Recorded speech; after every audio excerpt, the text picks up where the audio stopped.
welcome to the stream, guys. And if you're gonna watch this back as a video after the stream is done, welcome to that. And yeah, I'm just working on my cargo company.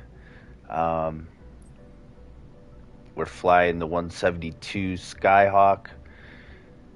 I got all the certifications I need to upgrade to the next plane, but got to make the money, so that's what I'm doing.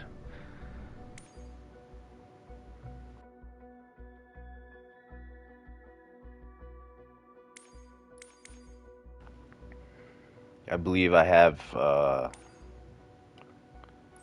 the plane all fixed up and stuff, but let me just check this here. Yeah, I had washed it and I maintained everything. Hey, welcome in, Grammy Q. How's it going? And I should have everything fixed up. Now, I know I've been kind of overspending on repairs, so what I learned, guys, if you watch this back, some things it's cheaper to fix when it's less damage, and some things it's a base price. So, like if you were to replace like your piston engine, it's going to be a standard 17,216. So you want to not wait too long, but not let it go to where it's breaking either. But so I've been learning about this game, what to do, what not to do. Yeah, just gonna be a chill stream, and we're just gonna do some hard cargo hauling. Um, so far, I got 649,000 credits. My reputation took a little bit of a hit as I did the turboprop certification and the instrument rating certification. And then I had a mission over in Japan that I had to do, a golden one, just to unlock medium cargo. So I did that, and there was a few things that was kind of glitched about the mission. It kept telling me to go to a certain altitude, and I was, and it kept yelling at me over and over again. And I think I crashed one or two, but I did finish it, so my reputation took a little bit of a hit. So grinding back to get to S tier, because you get cheaper insurance and better pay rates and stuff as well. So learning new planes and unlocking stuff, it's a whole nother animal, learning all that. Can you own more than... Oh yeah, you can buy multiple businesses, multiple planes, and then you can actually since you mentioned that, I'm going to back up, because anybody that's new, like I am, starting this game on PS5, depending on how far they got, when you click on companies, right now I only got one company and one plane, but your planes will show up here, and then you can click it, and then when you're not flying, even when the game is off, you can assign a pilot or crew to your planes. So every 24 hours, they can actually make you, where they're flying your other planes or whatever you're owning, helicopters, different businesses, but so you can get some passive income that way, which is pretty cool. I like that. Instead of, if you have multiple businesses, and so they're not just sitting idle and not making anything at all. So that's pretty cool, now that we bring it up.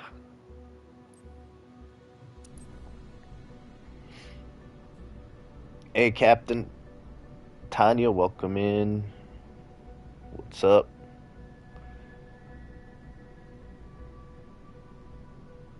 Yeah, sorry to hear that, Grammy Q. It's not good.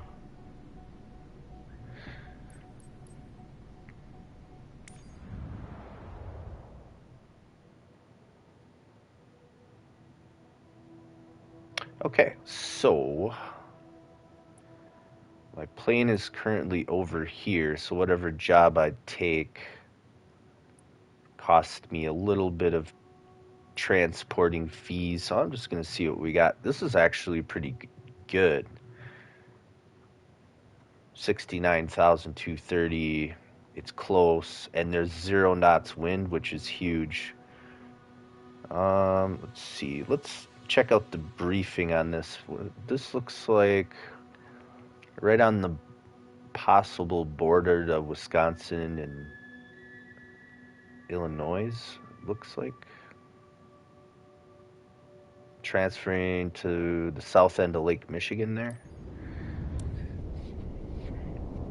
You're doing all right. That's good. You're off tomorrow. Nice.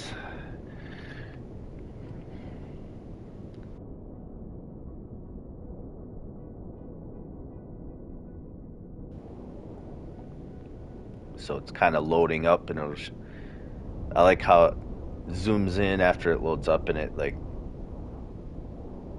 kind of rotates over the world map like that. That looks pretty cool. I like that. And as it's telling me from where I'm at, for me to transfer it over there, 830 credits. So yeah, it's pretty close. Depending on how far you transfer your plane, it can get more costly, obviously, the farther it is. Let's see. So it's 214 to 259 in the day. It says VFR, LIFR. 75 nautical. Wait a minute. What did I miss here? Oh no. Now it's saying 9 knots of wind. Ooh.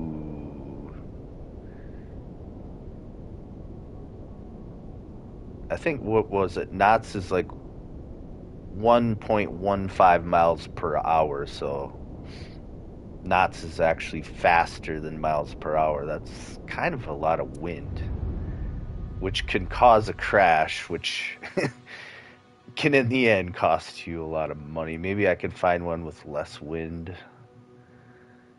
Let's see, what do we got over here?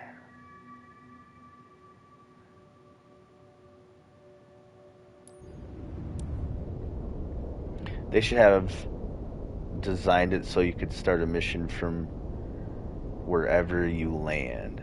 Though, I mean, that would be nice. Like, this is just how the game works. But it's telling me to transfer it to this location would cost me 2,090 credits. This one isn't as bad as far as wind, though. It's 6 knots instead of 9, which can make a huge difference.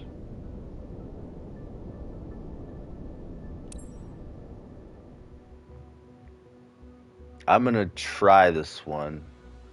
Wait, how many knots was it? 6 knots.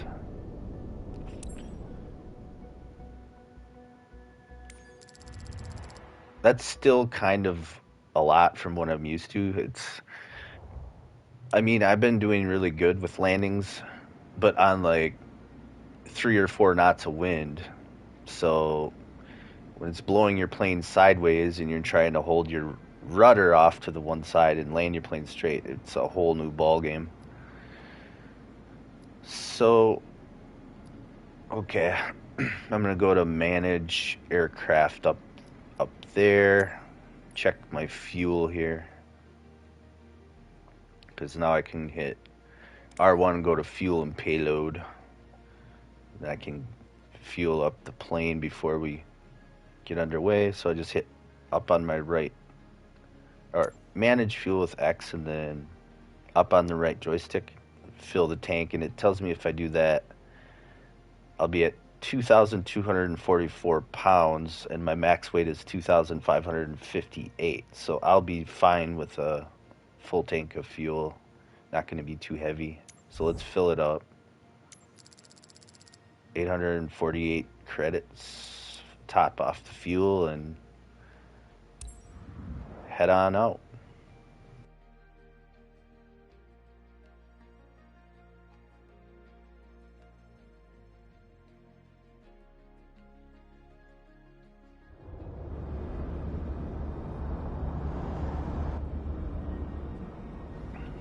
H&H Aviation. This is my baby here. Now that I know this plane so well, it took me quite a while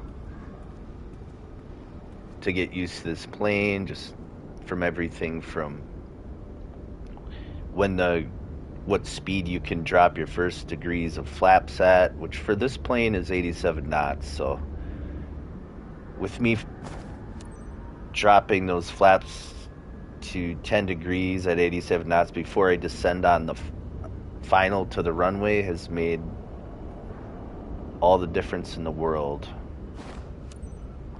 Because once you own your own company, if you put your flaps down and you're going too fast, you're going to actually cause damage to the frame of your plane. So it's a big deal.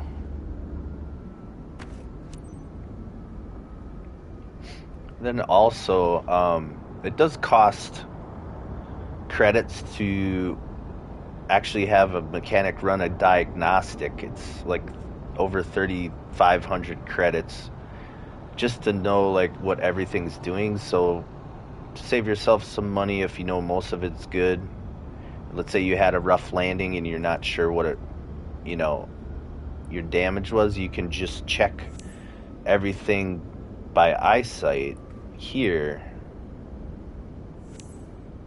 See, it's telling me it's good, the condition. So you can check what you can for free on your plane when you're right here before you start your missions and stuff. So you can check the flaps, the ailerons, the rudders, the tires, like the oil, all that. Left tire, it's good.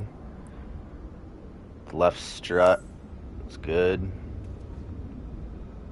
You can just open this. We got our cargo in there. You see the boxes.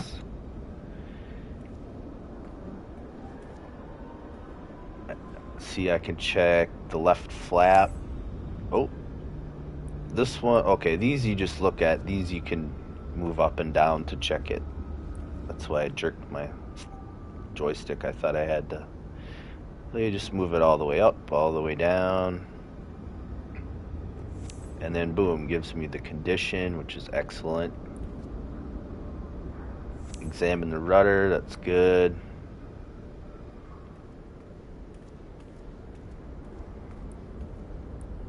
I know all these parts are good because I just did maintenance, but just kind of showing people who might even watch this back, new like I am.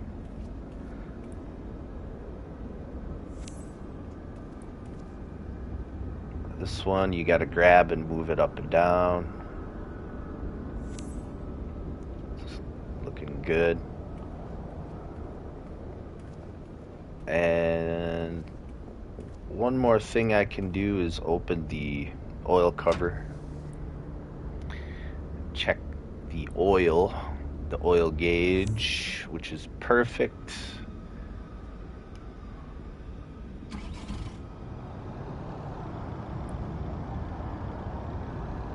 Oil cover close. What was starting over there? Oh, guy driving in a van.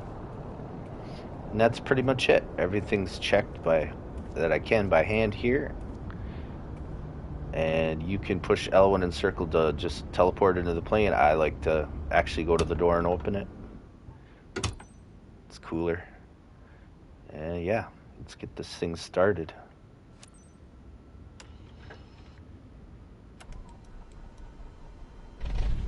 Captain, are you ready? Great. It's Clarice, your dispatcher. You know? Just a quick reminder about today's job. You have loose goods behind you. Standard shipment for one of our clients based in Norton. Expected in no time at Hugh Van Voorst. Our skids are built to handle slight turbulence but maintain a constant flight speed and adapt to changing conditions. A prompt and safe delivery is key for the success of our business. You have all the pertinent information in your flight packet as a reminder. Safe skies ahead. Alright, now that she's done talking, I just like to click this on. It'll just show our path reading out over there. And if I hold L1, how come she doesn't want me to move? Oh, I can, okay. Then I like to click this on the bottom right. Turn that on. This one's going to have our RPMs, and oil pressure and all that, but, also the map. So then I like to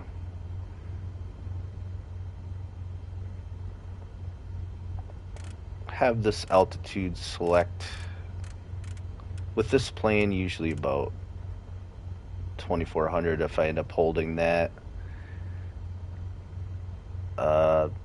Hit direct to, so it says we're going to runway 27, Union Hill, Illinois. And then to enter that into the system, just hit enter twice. Bada bing, bada boom. I like to turn the beacon on. It's light, so I don't need these other lights on. So it's got the auto mixture on. So it's depends on your altitude of where you're taking off from. So it's got it set at 92.6 for us at this location. Let's see. Anything else for now? No. Well, I mean, it's light out. If it was dark out, I'd come up here and I'd turn my floodlights on. Maybe I'll still set them at like 50. If it's totally dark out and you got these on 100, they're actually really bright. I think that's about it, besides just some lighting. I like to turn on my panel brightness to 100. And the pedestal lighting. Glare shield I don't need. Radio lighting brightness that's fine. Okay. So that's kind of how I start off. Now let's announce and get this thing on the road. Kilo Papa Papa Oscar traffic. Cessna November 45979er is taxiing to runway 20. Kilo Papa Papa Oscar.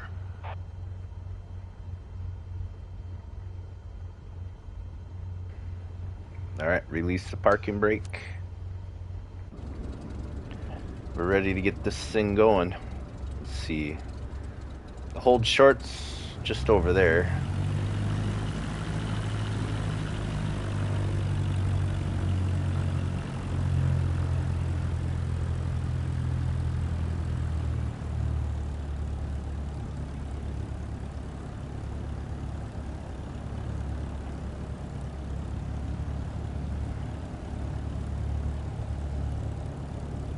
I can see my knots on my, it says TAS on the bottom left there.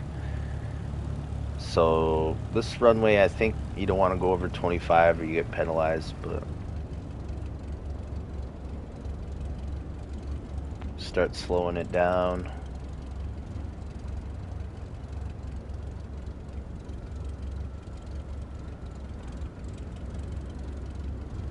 And we'll probably have to taxi to the end.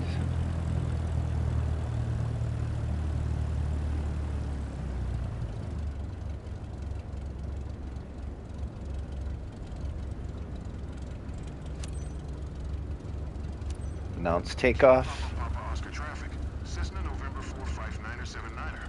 Taking off runway 20. Departure to the west. Kilo Papa Papa Oscar.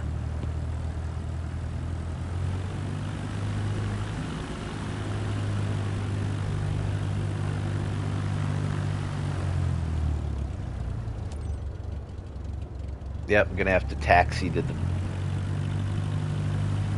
northeast side up here.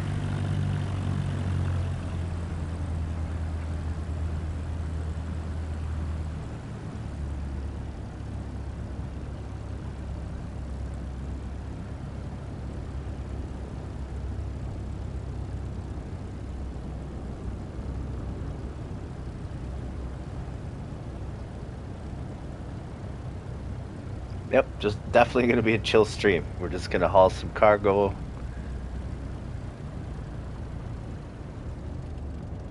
do our thing here.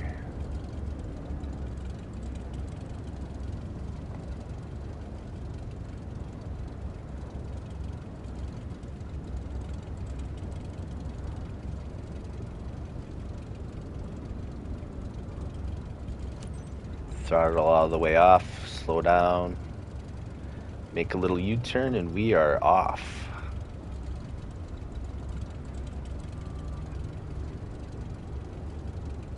Yep, I'm about to fly. Let's recenter. Now, I'll show you guys.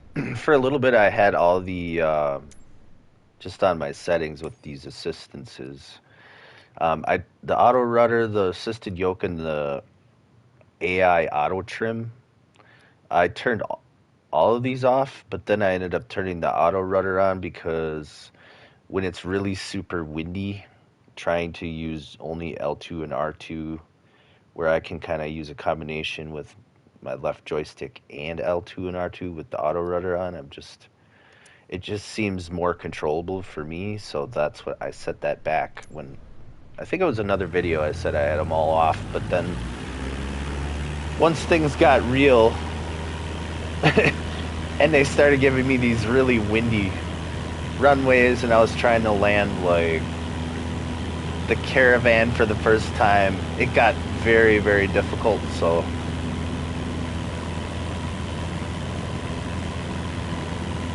the auto rudder seems to help me tremendously right now.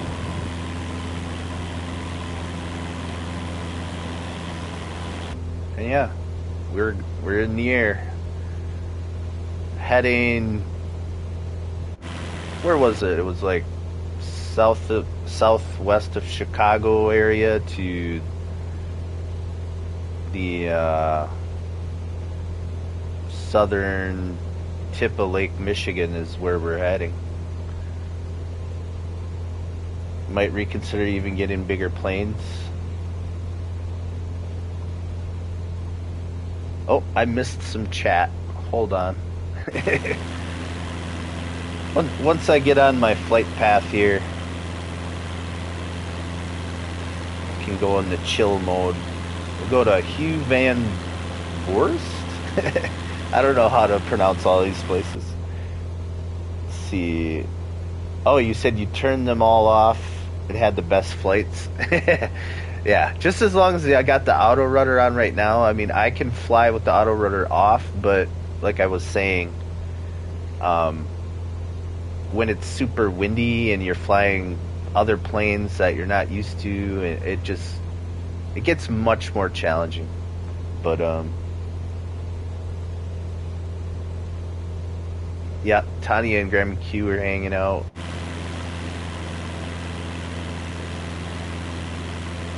Turn my headphones down just a tinge. It's pretty loud, actually. I started yelling. See money in the house. Yeah. I know Hollow said he was playing some of this, but also some college football and some grinding on Faz. But anyways, we're supposed to get up to 2600.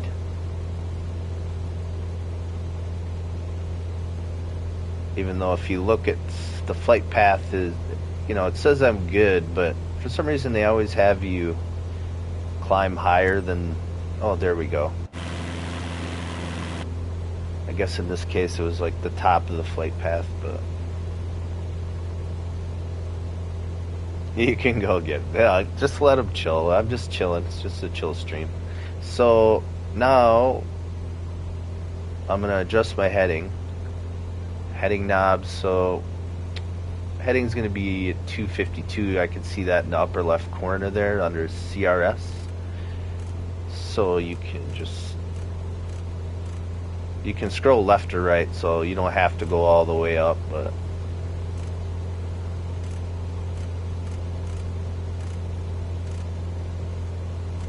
I'll just get it there. We're kind of... I need to turn the RPMs down here. Just a tinge. Okay, so now that I had all that other stuff entered when I started, this should be set up where I can hit autopilot, heading mode, and we should be at flight level change. See, I have it set at 24. Actually, I haven't figured out why when I got my altimeter or whatever set and I hit flight level change, like it stays like up here where it didn't go down to, which the target is 24. So I haven't figured that out yet, but it is locked on heading and flying itself now, even though my altitude is not at 24 where I have my altitude select on, so that I haven't figured out yet why. You're looking at Satisfactory a few days ago, thought about getting it. Seems to be quite the popular game. Miss C Money is playing Minecraft. Nice. My turn again soon.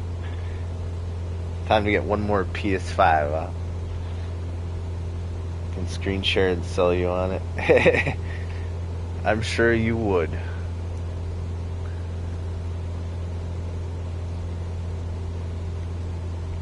But yeah, the ALTS.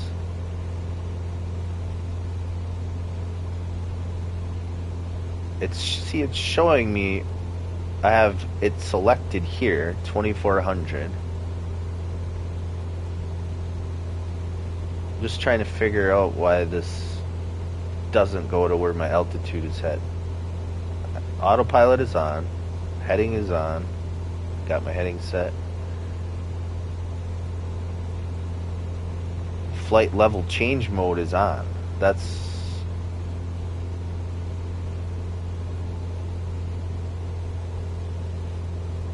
vertical navigation. Maybe that's it. Let me see if anything happens here.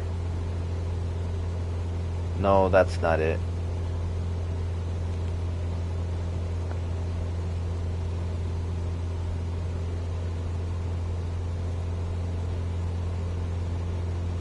You could do altitude hold mode. I wonder if... Let me hit this once. But it's... altitude hold mode changed my flight level change mode to off. So maybe that would work where maybe I could lock in where I wanted the altitude. I'm going to experiment with this a little bit just for the fun of it. Let's turn autopilot off. Let me dive back down this way.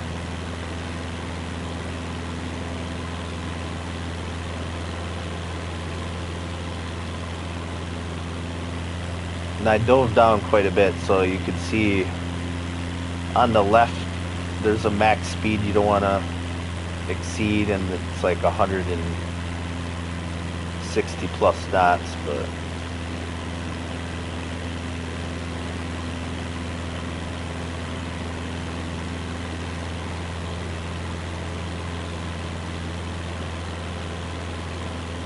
you think you need to put it back in autopilot?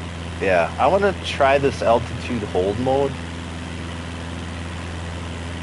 just to see something. So I'm at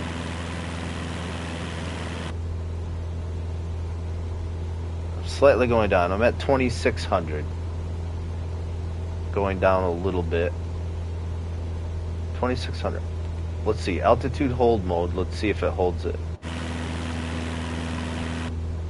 Oh, I didn't turn autopilot on though.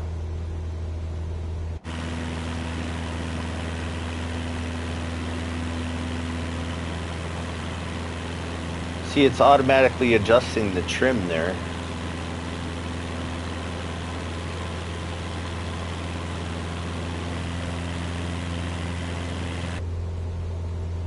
So what I could do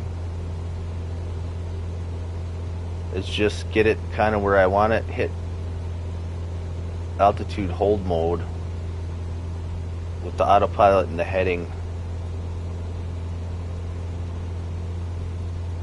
mode after heading is adjusted, and that keeps me right where I want to be. It's just I know Roger when he put out his video, I believe he was using the flight level change mode, but I don't know what I'm doing wrong. For some reason I can't get that to work how I want it. The altitude hold mode seems to work just fine with my heading on, autopilot on.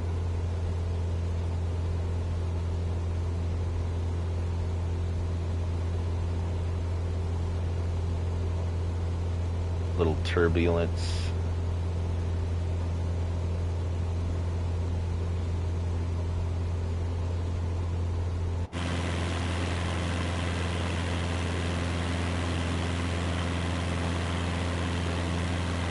Yep. Not Alexa, but on the really long flights when you just want to like chill, and besides it was like, you know, a whole challenge learning how to, just to even learn how to work as a new player to flight sim, didn't know anything about airplanes, just me taking interest in how everything in this plane works, you know. The fun of learning that alone makes it all worth it, even though it can take quite a bit of combination of searching videos and just trial and error, trying stuff yourself.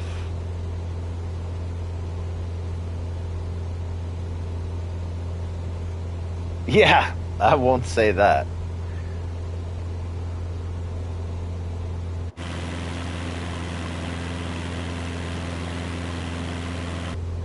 See, my heading needs to be slightly adjusted here. It does slightly change as you get closer. Saying 251, but it's like this glide path, you know, isn't centered with the actual runway, so usually you have to veer off a little bit to the side from like the heading that they have for you if you want to stay on like the glide path. But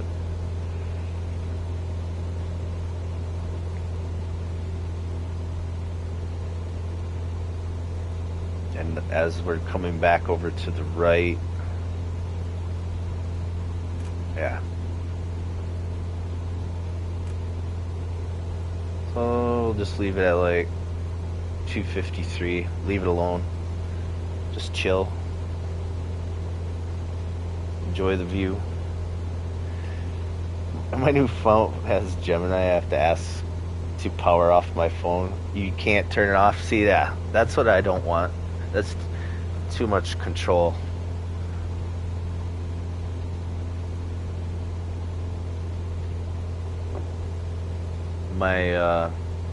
I just have a Samsung phone, and it's the S10 version.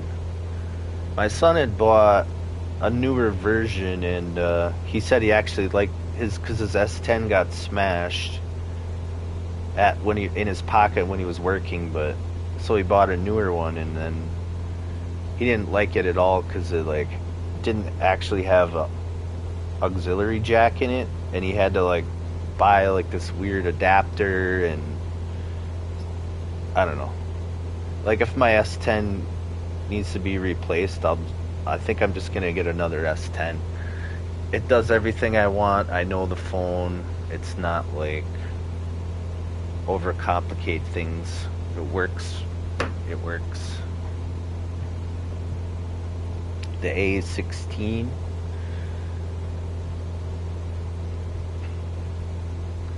Just because something is newer doesn't mean I'm gonna like it better. anyways, yeah, we're just chilling. Another 42.7 nautical miles to our destination. Got our lovely cargo here. So there's quite a bit of turbulence. This plane's rocking all over the place. That might be concerning for the landing, depending on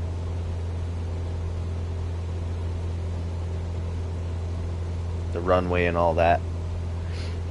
But yeah, now the plane's guided, I can just like walk or crawl around on these boxes in the back of the plane here. Just chilling.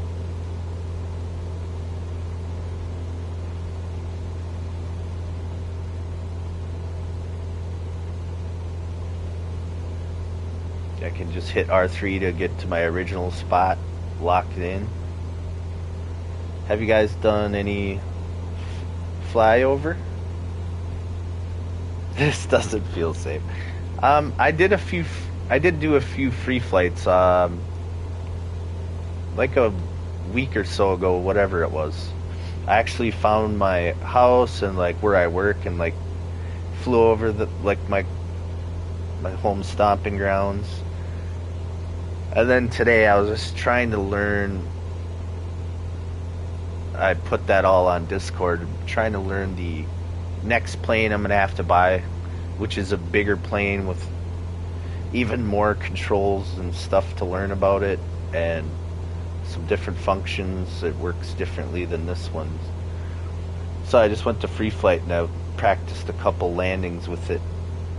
And I started understanding a few things. Just beginning to understand it, but it's going to be nerve-wracking when I actually buy it and then fly it on my first 1, 2, 3, 5 missions. It's going to be a little tough. 37.6 nautical miles. I like how I just like to look out the side window. You can open up the window.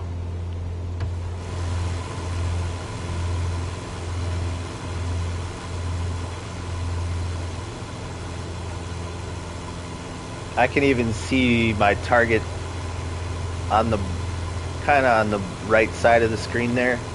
So I can still see I'm over 36 nautical miles to go. I'm just chilling, sightseeing pretty much. Waiting to get to the destination and turn off autopilot and hit the landing.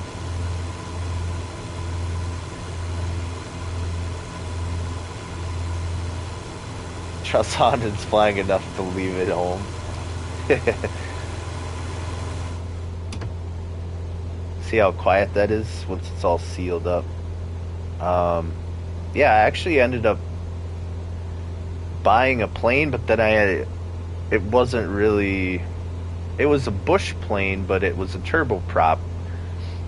There's a cargo version of it, but I think I had accidentally bought the version that wasn't cargo, and then on top of it, I didn't. The 172, the one I'm flying right now, is way better. Like, this one has more speed. I'd know it much better, and it was the Ps5 something, but it was a very.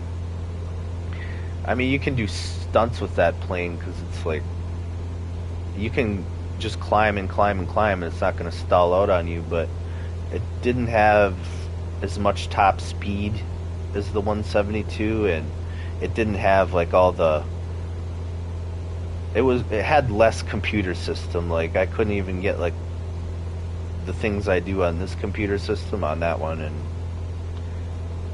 and it didn't go as fast. So for long cargo hauls, like, this one was working way better.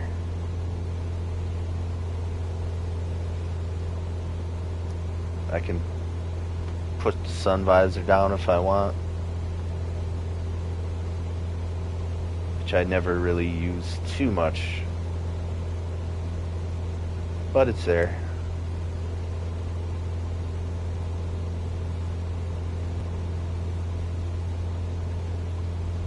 You've flown with you in GTA 6. You're a good. Oh, he's a. This. Oh, with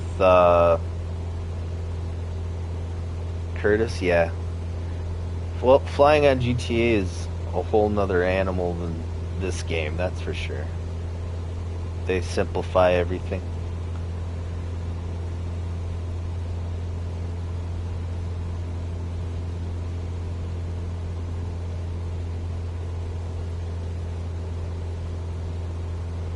And that other plane I bought, but I ended up selling it, actually had like a de-icer and stuff. I started flying it, and the windshield started getting all full of ice.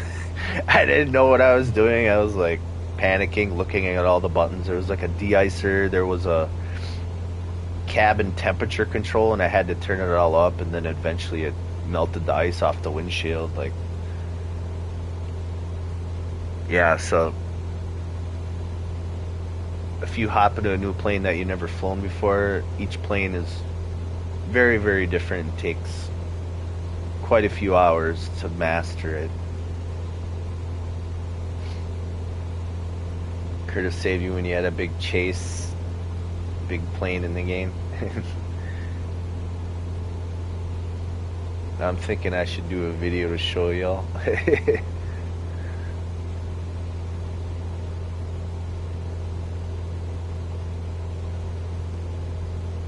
Yeah, the game, I mean, you start off, you're just doing like simple flight seeing missions and being an employee, but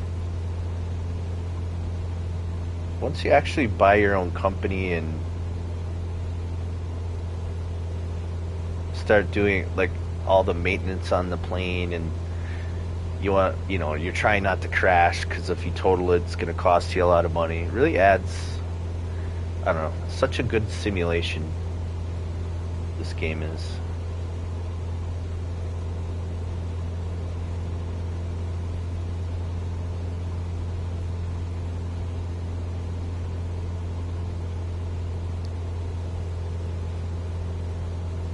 NHL 26, I haven't played it. I used to play NHL games back on the Sega Genesis, and I mean, like, I used to love those games, but I haven't played any hockey games in like I said, it's been a very, very long time. I used to play all kinds of sports games that I don't play sports games anymore, but I used to play football games, NFL, college, hockey games, basketball games. The only really sport I didn't really play was, well, when it came to baseball games, like, I haven't played a baseball game since probably Nintendo, but I don't really. I think it was on Sega Genesis. I had like a soccer game, or as they say, football. But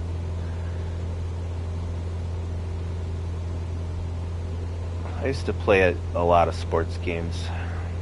Used to. Used to play NHL games. It's fun. Yeah, that's cool. You have to put out like a video or something. I may have seen like a short clip of a hockey game, but since I don't like watch that stuff, it doesn't pop up on my YouTube like feeds or anything. Put out a hockey video. Yeah, when you fly in your dime, it's definitely a different game, but just like, you know, I bought this plane and then I took all the time to learn it and put maintenance into it. It's kind of just like in real life. Like, you kind of get a little attachment to your vehicles and such, or I do anyway, but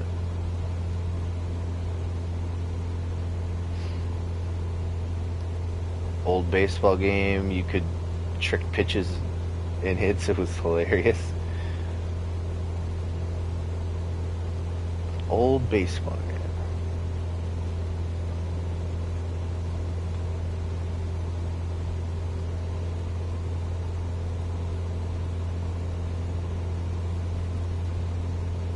Oh, not too much farther. Another 20 nautical miles. Looks like we're out in farmland out here.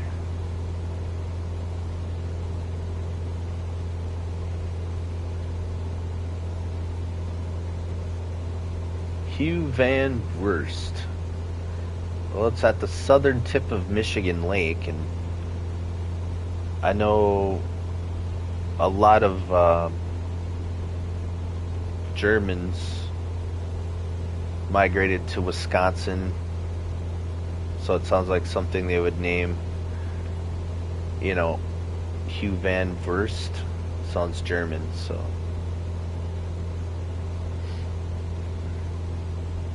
I guess Wisconsin is a lot like Germany as far as like temperature wise and like the way it looks, trees and stuff like that.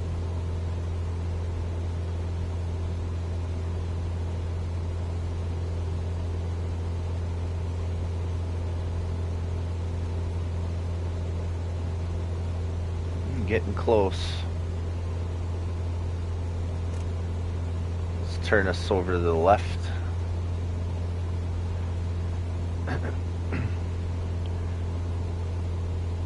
I used to play it all the time. I think it's my GTA 5 is my most played game for hours ever. I used to just play it all the time. I think I have over 4,000 hours in GTA 5, but like they added a ton of stuff since I've really played that game. But like even back to the tow company, like I never had that one. I think the last time I really was grinding on GTA 5 was when we got the nightclubs. Like that's kind of where I left off and fell off after that.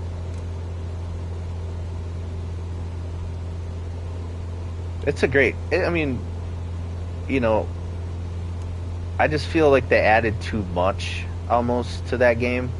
Like it was just like grind, grind, and grind just to buy the next business, grind, grind, and grind, get the money back, and then buy another business, grind, grind, grind, and I don't know. And then it, you know, when the code was written for that game, it was, when did that game come out? You know what I mean? Like I think I had it on PS3, or yeah, all the way back to PS3. So I mean, you can really tell the coding to the game is older. Like, that's why I wish they would have put Red Dead Redemption 2 to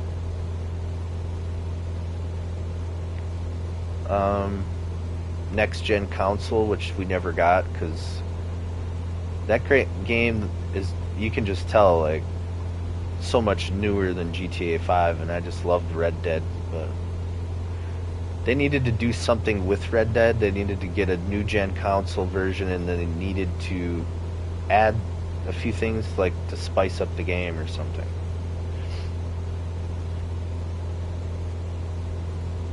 When it comes to the online portion. Anyways.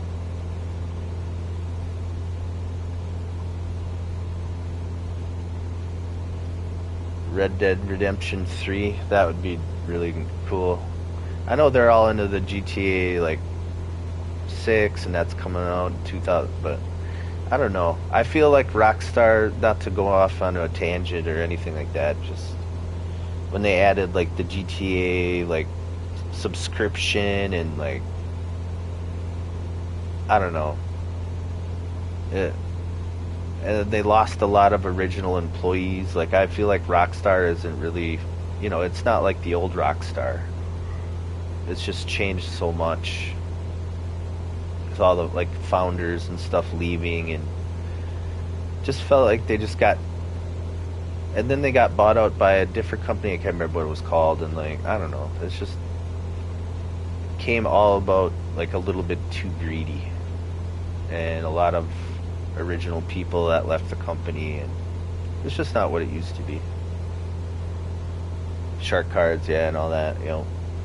They need a bigger dot for the target. Through my eyes can't see that little white dot. This one? Well, maybe if you're watching, depending on what kind of screen you're watching from. I'm playing on a 42-inch TV, and I'm in like the computer chair, like right next to my TV, so like I can see everything really well.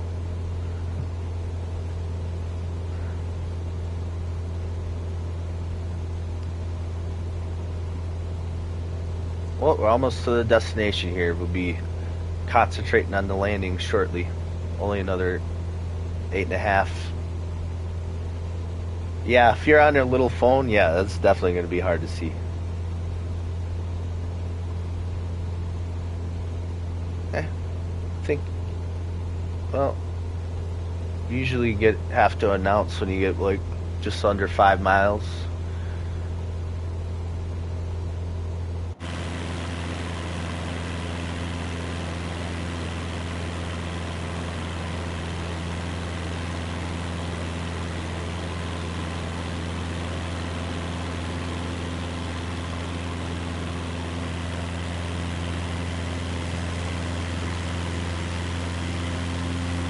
See my dude. He's looking over at the camera. That was cool.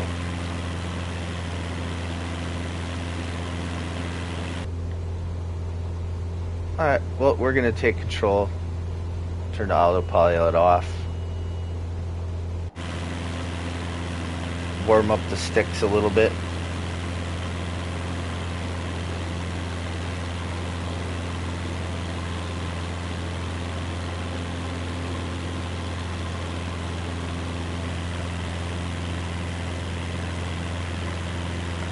And there is an option in this game that I think it's automatically off, but I think you can turn traffic on.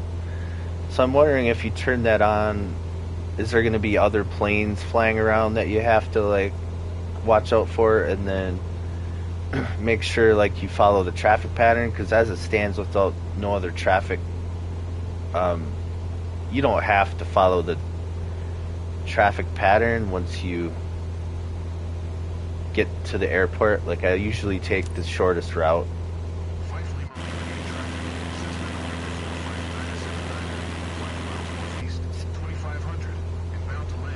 See here, it would have me going straight and then loop all the way around and figure eight and all that. I'm just going to bypass all that, and I'm just going to go to the left. Basically shortcut to the fastest route to get to the landing. And I don't get penalized for doing this, so I'm gonna do things my way. Do you get a bonus points for following the bots? It does say follow the traffic pattern. You know, not that I noticed. I'm not getting penalized, but there might be bonus CR for doing it. I'm actually don't know but it should tell you in the tallies at the end maybe, but I'm actually not positive about that.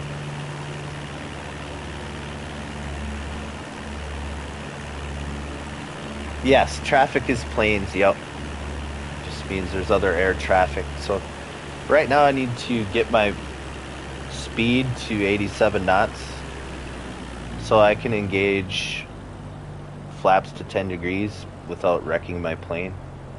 This is kind of going to be a tricky angle as well. Okay, flaps to 10 degrees. I went under 87 knots there. And once I hit the 10 degree flaps, it's going to take a little bit more engine power to keep me going in a forward motion, so then I can kick on the engine a little bit here. Oh.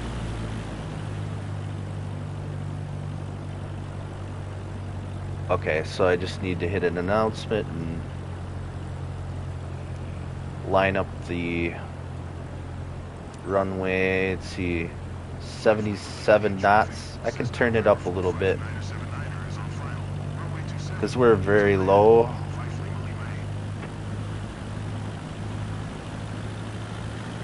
Yep, I need to add power now. I was sinking too low. R3 to reset your camera angle. Actually, I should hit flaps to 20 degrees here.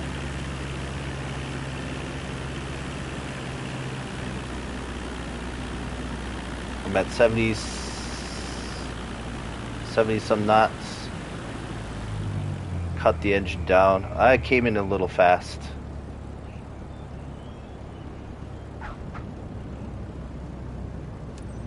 Came in a little fast. But we're alright. Bounced a little bit. We're good though.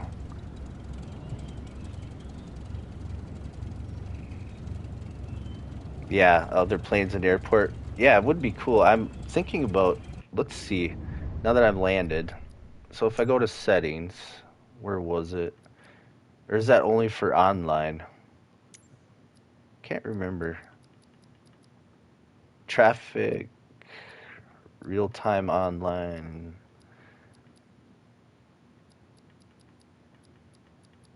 This might have had nothing to do with online. Flight. I don't know. Let's see. Not assistances, not controls. I'd have to search. I can't remember where I saw that. Questioning. Still learning. I can just reset the flaps back to normal to 0 degrees and pull her on in. That's that. Nice chill cargo sesh. Once you get the landings and you're not struggling, it's pretty chill. Unless you got a really windy day, and then you're gonna have a challenge on your hands.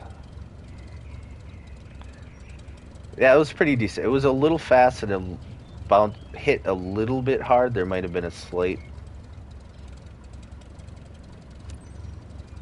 little damage, but nothing major. It'll tell me on the tallies though as well at the end here of like my ratings.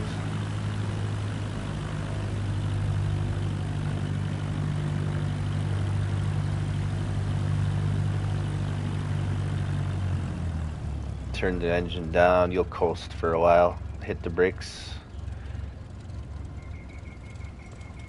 You can be parking in the grass. Yeah, we're at the south end of Lake Michigan here.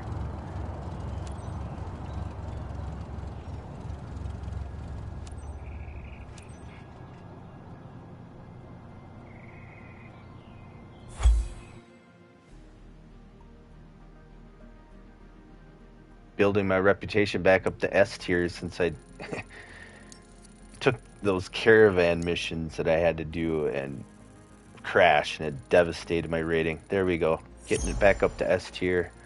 So cargo integrity, 89%. That's pretty good. That's pretty good. Could be better, but that's pretty darn good. 100% on the airline procedures. Respect the condition of the aircraft, 99%. So yeah, that landing was definitely really good. That 99%, 100%, everything went perfectly on the flight. S tier, bada bing, bada boom. That's how you do it. With the Skyhawk 172. Nice payout there. See here.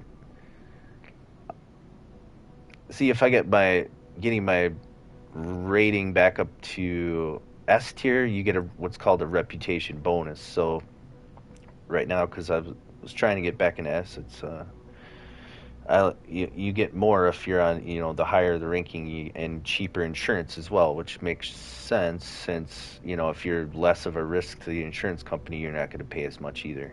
So if you get a better rating, it's going to save you some money. So you had also a no skip bonus, and that just not skipping scenes and skipping everything, that's added 33,280 credits, so that's huge.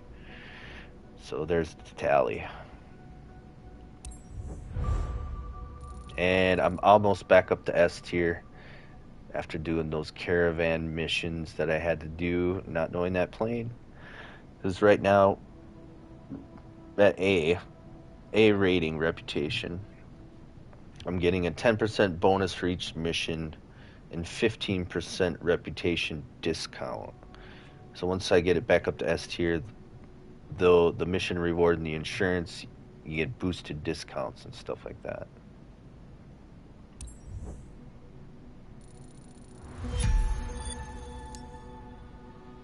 Well, I mean, I'm good with the Skyhawk 172, but that's the only plane I've gotten good at because that's the main, starting off.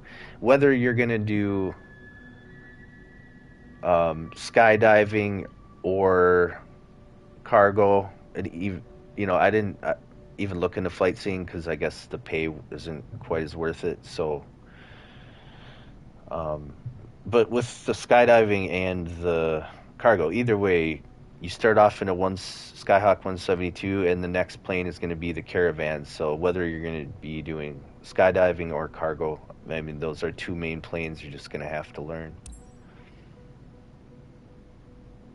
And then I also got this upgraded background here where I started off, I didn't even have a desk at first. So after I've moved up and leveled up, and so now I'm like in this hangar and I got like couches and coffee table and all this stuff. It's pretty cool.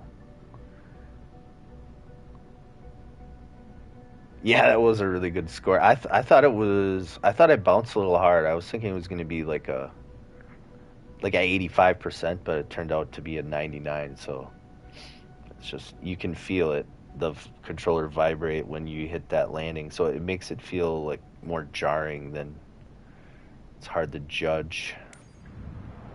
So you see the tallies.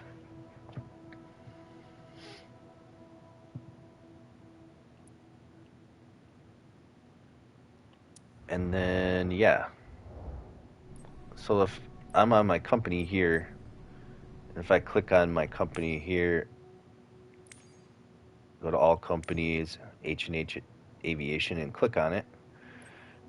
This is how you get to where you want if you once you want to buy another aircraft and all that. And you can some.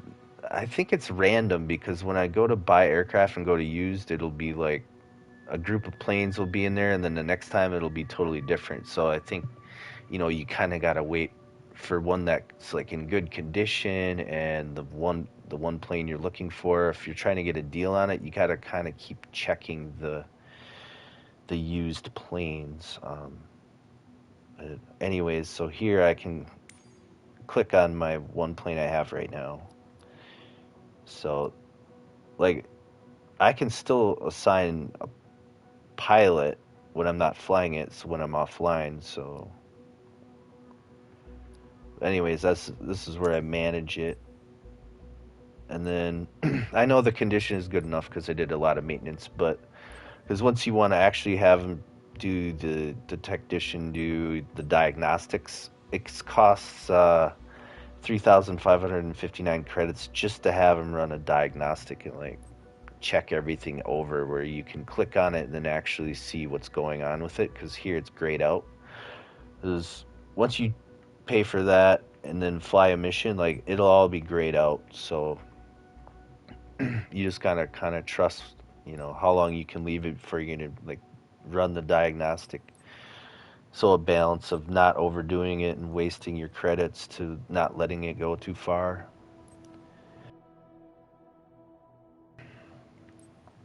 And then your plane will get dirty, which is kind of annoying because you'll have like dirty splotches on the windshield and stuff. So it's only 670 credits to wash it. So I'm just gonna wash it. And I don't need to do a diagnostic on it yet.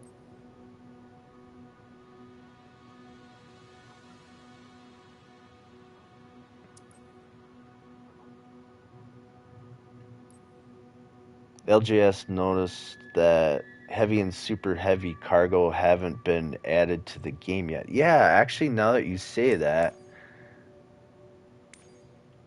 so right now I'm just seeing cargo transport. but they have. Hmm, yeah, actually, you're right. Because when you go to like, I was showing you guys those screenshots of like that really bulky, huge plane you can buy that's supposed to haul more cargo, right? But maybe he just didn't unlock the right things to unlock that, or is it not here? Cargo transport light, medium, passenger transport. I guess the VIP surface is supposed to be really good, and this is like, you're not in a giant 757 or something or whatever, but like a nice medium-sized jet. So like after medium cargo, I probably dive into the charter service and like obviously I'll have to get a jet certifications and like learn a whole new plane. I guess that like the passenger transport with these huge jets, I mean, they have you flying super high, so you're not going to see like scenery and oh cool, look at that lake and this and that. You're just going to be up in the clouds. All you're going to see is clouds. Xbox players have been mad about it for a while. You look it up online. We thought it was a glitch, but nope, haven't it. Oh, huh. Interesting. Yeah, because I guess why would you buy anything that? Because they do have the bigger cargo hauling ones. So, hmm. Wait, they have it right here. Cargo transport heavy. Yeah, they have it. You have to be a level 75. You have to have jet airline transport pilot rating. You have to score cargo transport medium missions with A or above, 15 of them. Compatible aircraft. It's just saying the Airbus. Cargo transport super heavy. Boeing 747 Airbus Beluga. He unlocked it, but still can't. Well, maybe he didn't do. If you go to like your map, it to unlock like stuff before you can do it. Like you have to find the gold symbol, and I don't know when it came to the cargo business. I had all my specifications, but for some reason, it did not unlock for me until I did a handful of employee cargo transports. Even though I had all the specializations and qualifications, the option didn't pop up until I did like I don't know how many it was. I think it was like possibly like 10 to 15 of like the employee ones, something like that. Where I was like, yeah, it's not unlocking for me, but even though I did like the golden symbol, I had for some reason had to do a whole bunch of employee ones and then it popped in there. I don't know.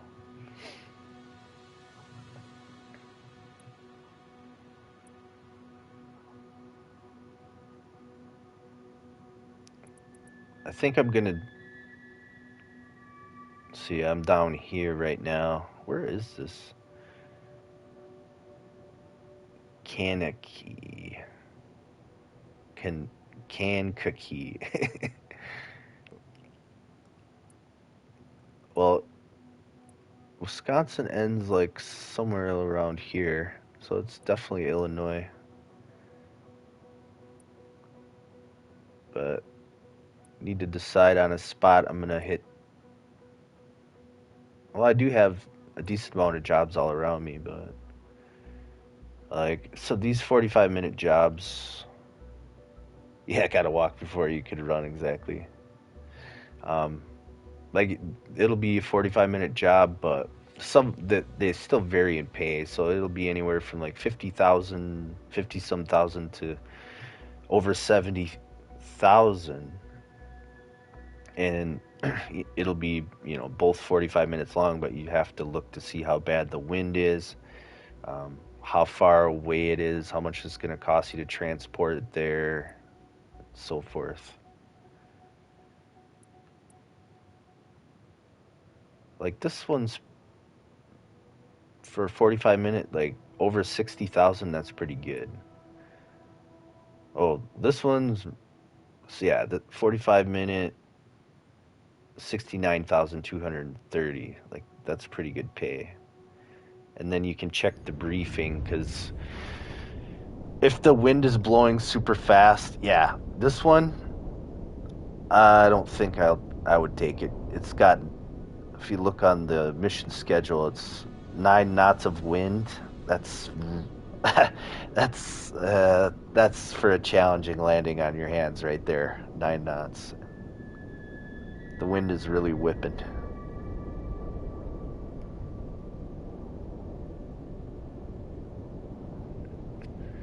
Recording stuff for next week.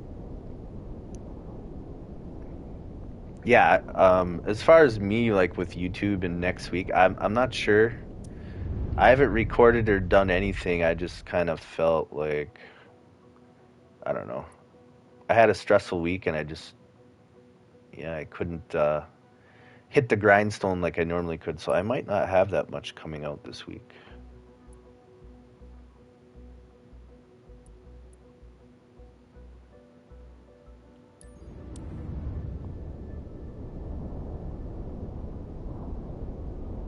Ten knots of wind. That's even worse.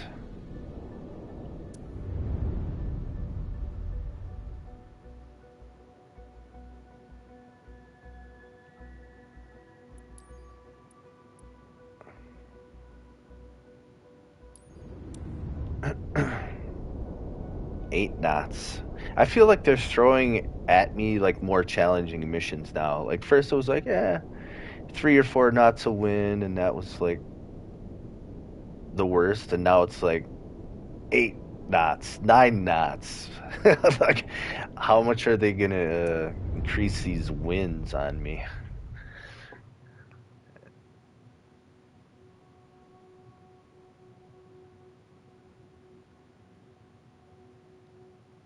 Wait, who's leaving? You? Okay. Yeah, actually, I might take a little before I start the next mission, guys. I think I got to do a few things, and I'll be back in like 5 to 10 minutes. It's just a chill stream, and I'm yeah not gonna grind super hard, but I am gonna come back for another mission. So all of that stopped by and chatted. Shout out to you guys and watching, and yeah, I'll be back in a few. And if you care to join me when I come back, come on back. So go grab yourself a drink, a snack. I'll be back shortly. Oh, it's increasing since your certifications. Ah, that makes sense. All right, guys, I'll be back in a few. Thanks for watching.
Alright, I am back. I am back, and we're gonna fly some more. Let's do some flying.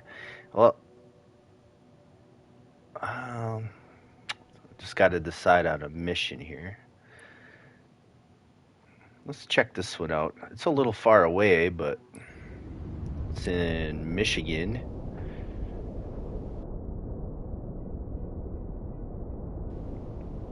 Oh, 12 knots? I might as well take the one with 8. What was this one again?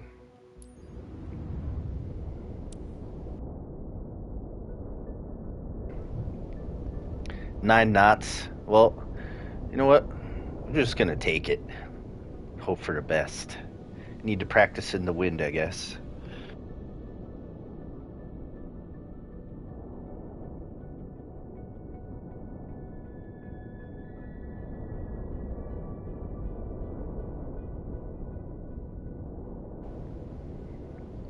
Let's see, we got 214 to 259 in the daytime.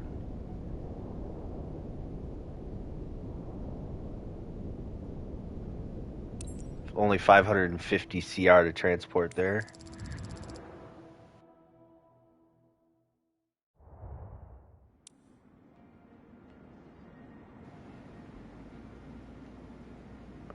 All right, let's see what I got for fuel here. Top it off. Wait a minute. I think I'm overweight.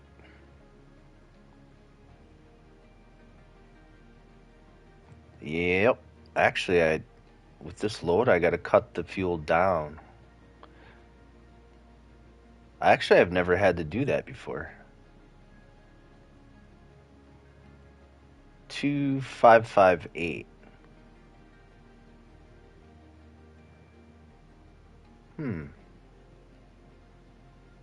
Defuel. So I gotta pay 1,899 credits to dump fuel on this one. Wow.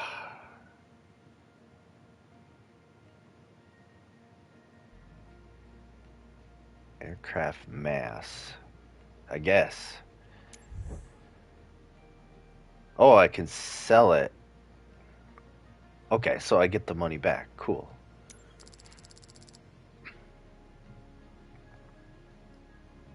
So that puts me at 2,557 pounds.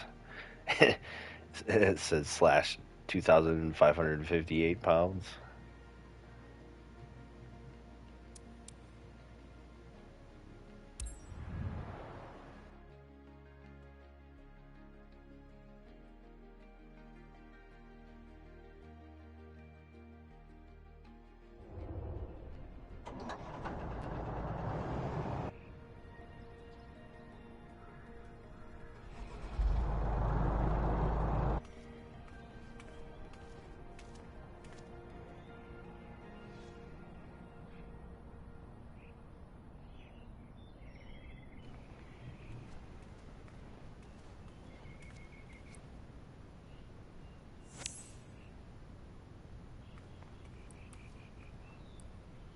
Everything should still be pretty good. Just kind of wanted to see. Yeah.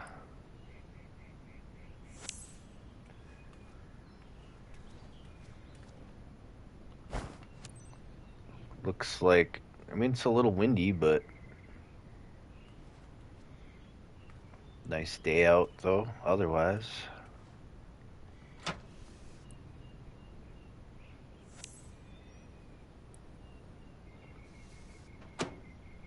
Everything should be good.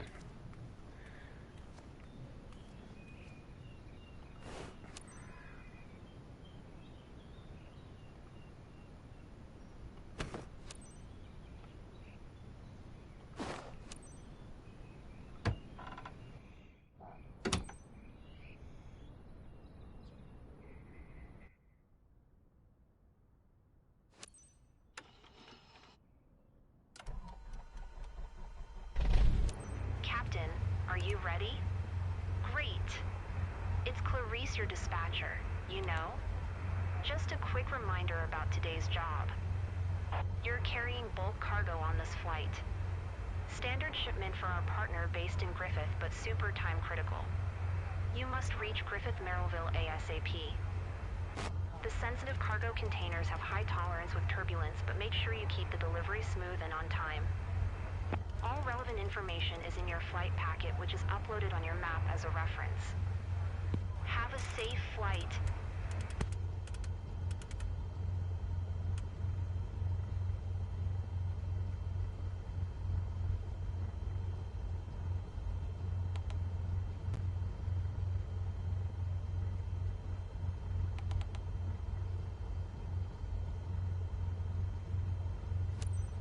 Kilo Victor Yankee Sierra traffic.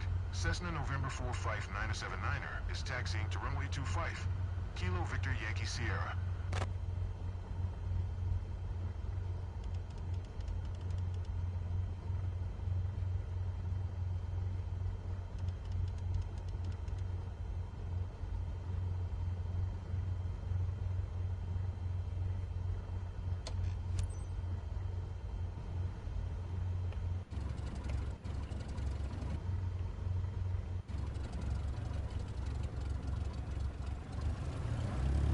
Let's get this plane on a moving.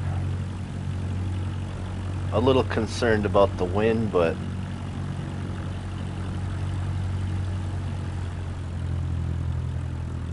gonna have to learn how to fly in higher winds.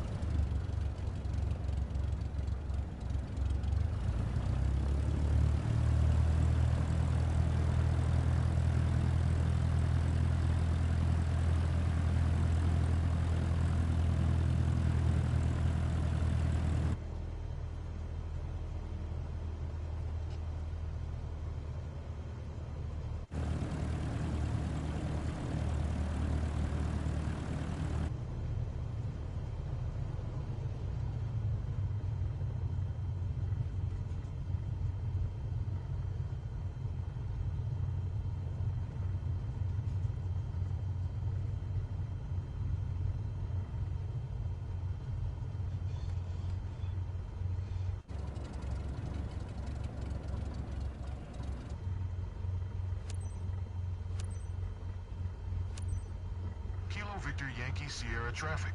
Cessna November 45979er. Taking off runway 25. Departure to the east. Kilo Victor Yankee Sierra.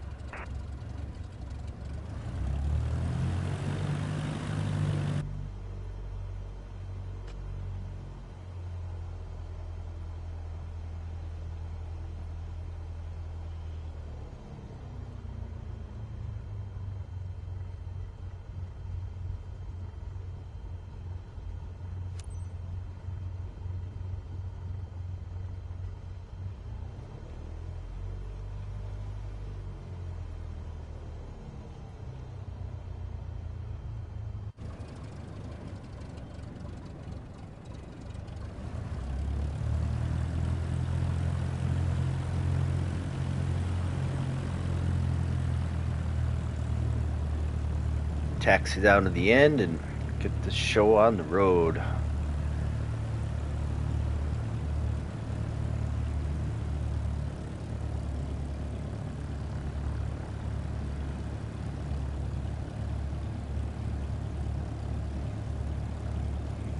Runway 25.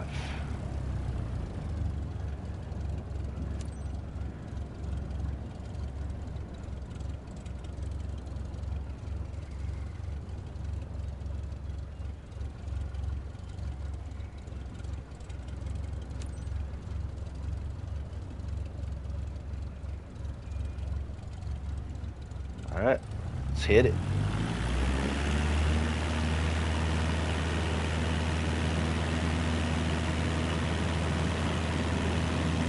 See how much I feel the wind once I get up in the air.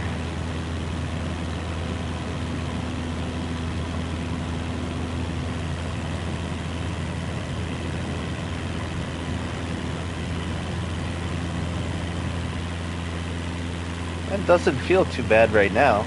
Might be a different story once we get up some altitude.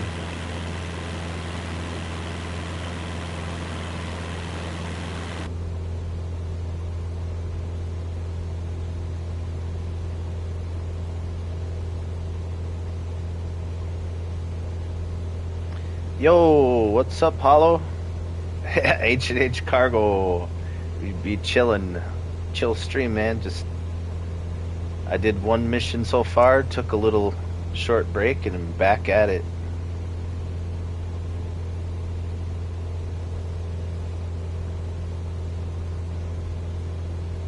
And I've been trying to also fly more in first person view, where before I was always in third person, so kind of been working on that too a little more.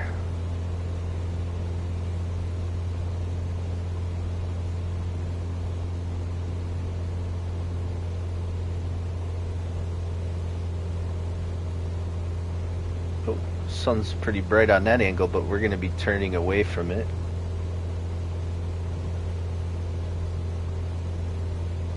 Just feels awkward. I can't really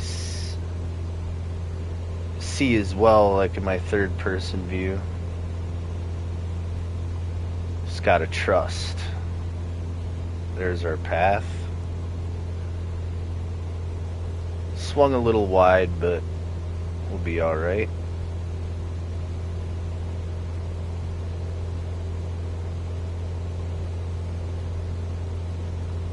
You're here to learn from you? Yeah, I put a lot of stuff I learned in the gaming chat and Discord, and I also was earlier, I guess, as I was doing stuff, talked about a lot of stuff, anything from maintenance to, I don't know, what all the stuff I learned about this plane. And but if you got any questions, feel free to shoot. I don't know if I did turn the panel. You know, it's on the bottom left here. It's still reading Celsius, even though I turned it on to Fahrenheit. So I do see snow.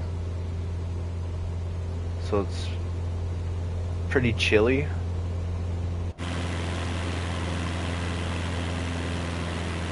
So I might just throw on my pitot heater just because then. Which is the green one there.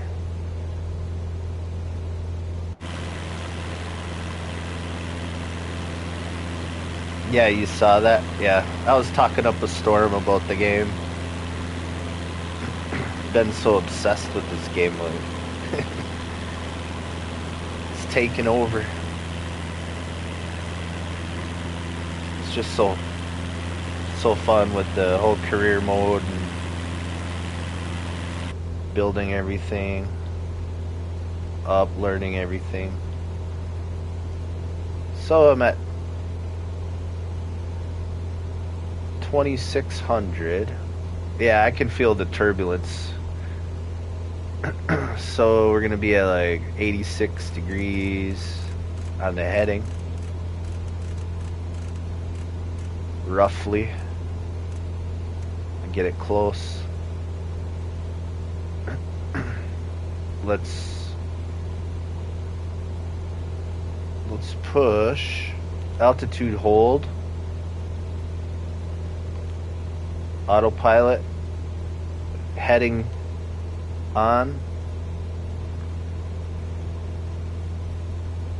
And yeah, we are flying.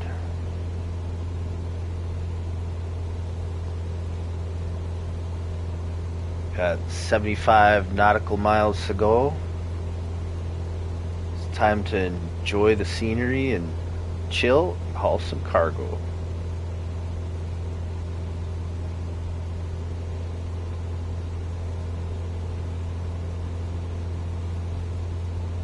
I noticed course some say not available. So if I click on this, course setting, adjust setting, not available. I think I'm guessing that's if you maybe punch in a flight plan via tablet, possibly.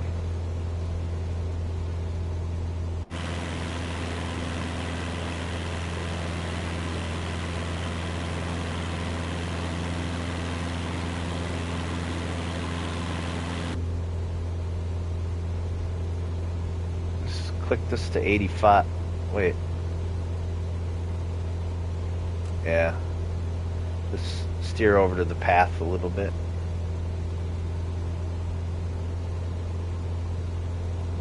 So we're flying to Griffith, Maryville. There's the turbulence.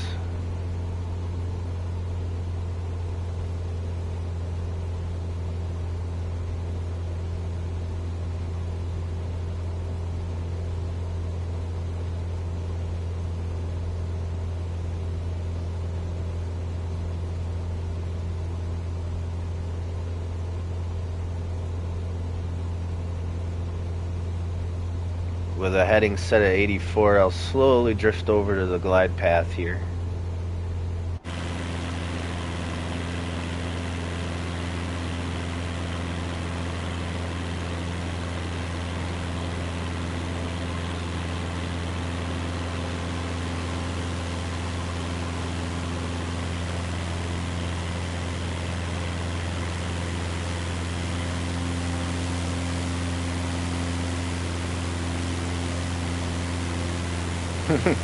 I can see my pilot with his little headphone on, little mic. He's just chilling.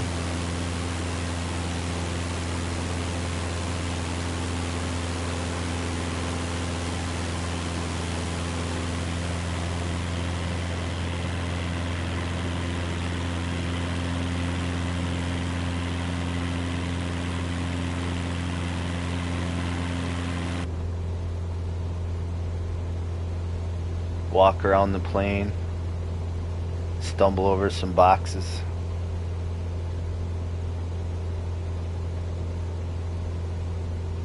Looks like a little like dirt bike track down there or something.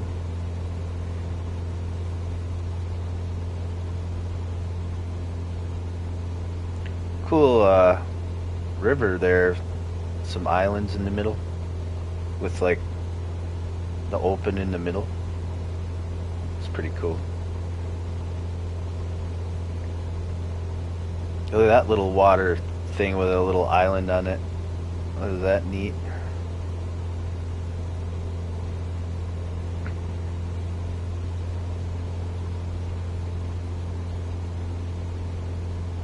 To Griffith, Maryville. I've never heard of it. Learning places.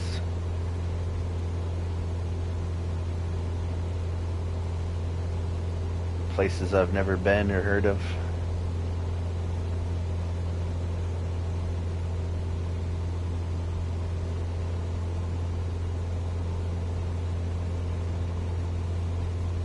Looks a lot different on this side than it looks on the other side. This is all like farmland and stuff.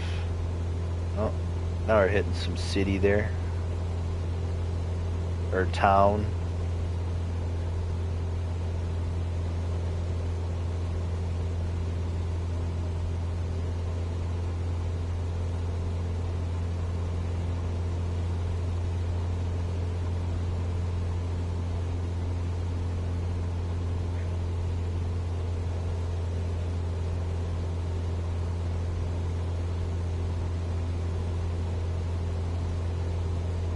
I can tell when I move my view that gets a little blurrier until I stop moving my camera angle.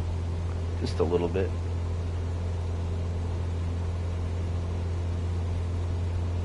It's like motion blur or something.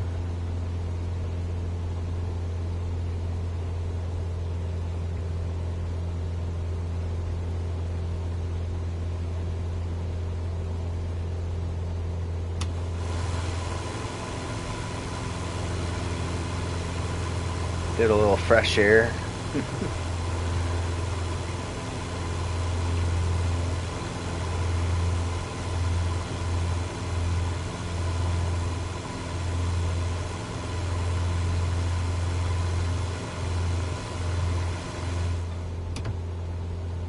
Sure makes a world of a difference for noise. Well, still got over 62 nautical miles, chilling.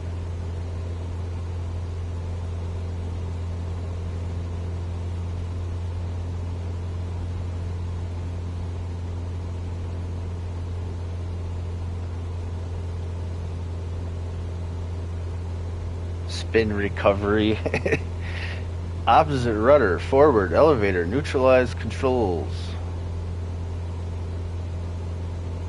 No aerobatic maneuvers approved. Except those listed in the pilot's operating handbook. Baggage compartment and rear seat must not be occupied. Normal category. No aerobatic maneuvers including spins approved. Got it.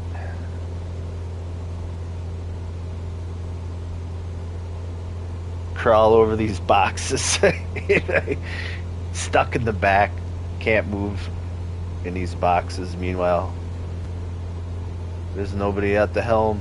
Oh my gosh. I wish this was a light back here. Instead it's like a air vent, I guess. Circulation. Wish I had a light in the back.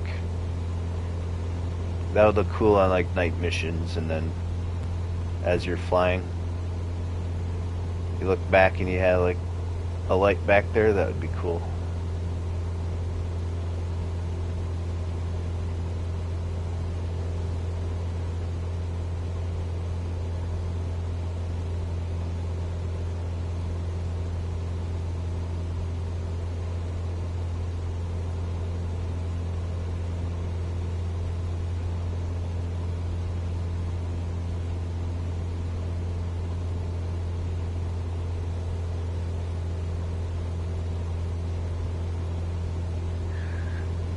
Yeah, you just hold L1.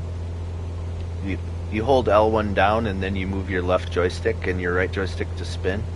So as long as you're holding L1, you can freely move wherever you want. And then if you want to reset back to your seat exactly, you just hit R3. Boom. Puts you right back into the seat.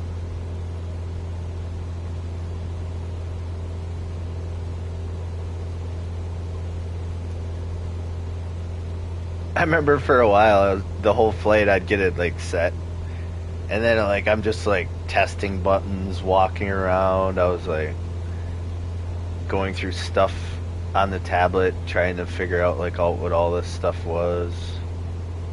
I still don't know everything, but you got like your payload and your fuel on here.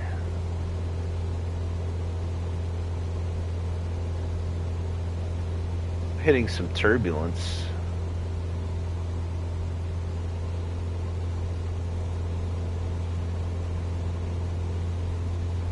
Flight details.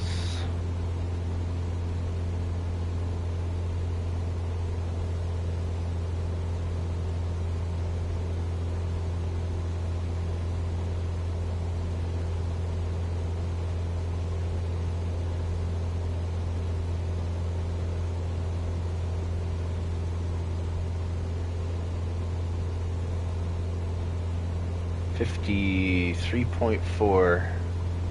We're getting off heading a little bit. Back up.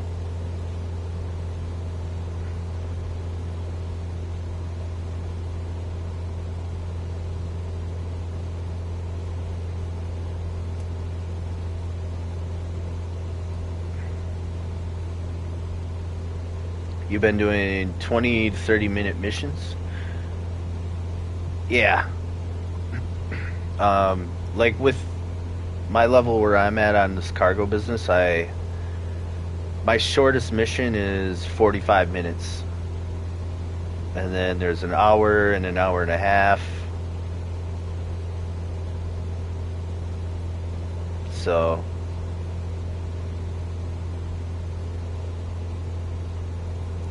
nice to have this for the long trips and just kind of check out the scenery, goof around.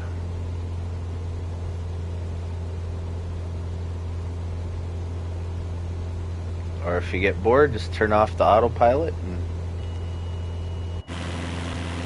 warm up the sticks a little bit before you get to the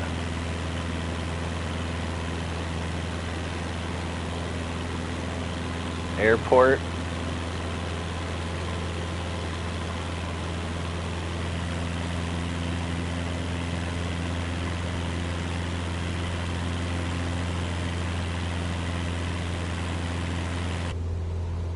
Let's see, altitude hold.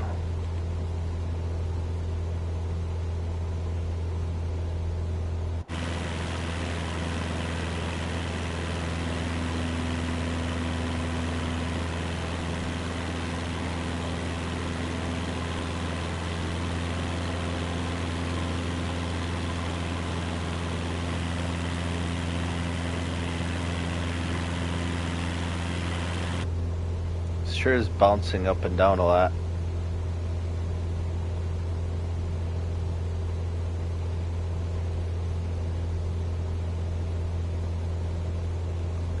As long as you don't push the wrong button, chill, but if wrong button is pushed, excitement.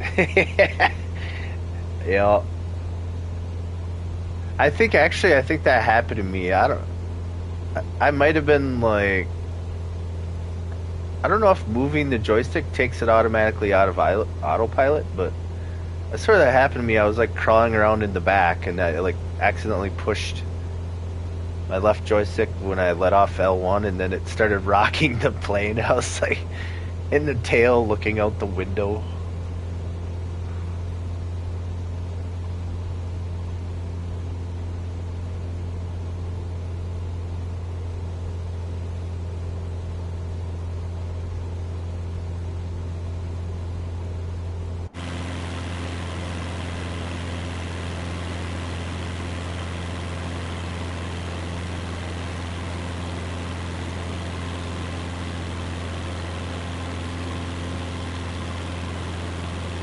Yeah, that's the wind throwing me up and down. I'm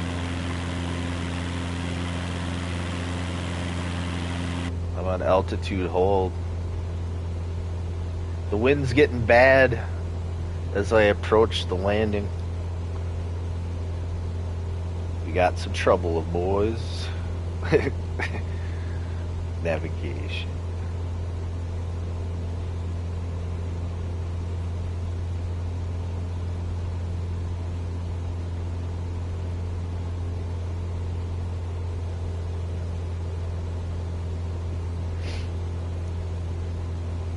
I was just watching, I've been watching Mr. 4K, I don't know.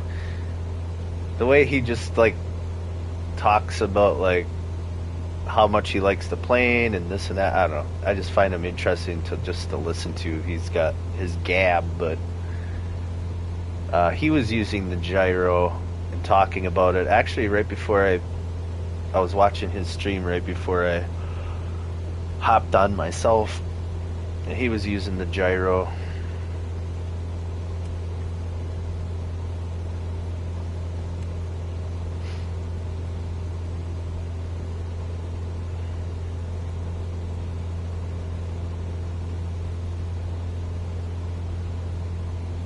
Yeah, you could. He's just kind of interesting to listen to. You can tell he loves the game and knows a lot about the planes and.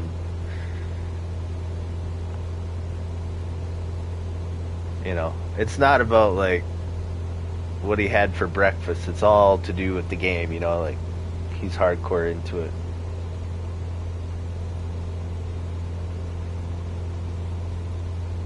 Everything talking about like how everything works or how he likes what he's flying so much to using the gyro.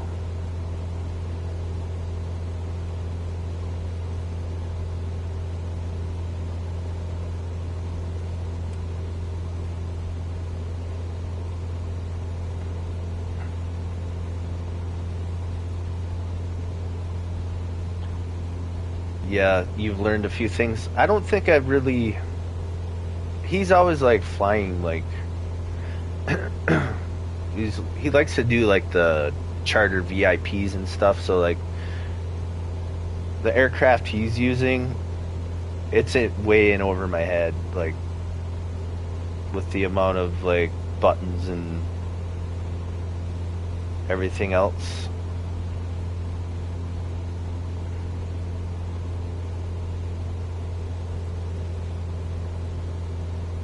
He was flying like a CJ-14, something like that, and like a Pilatus PC-12.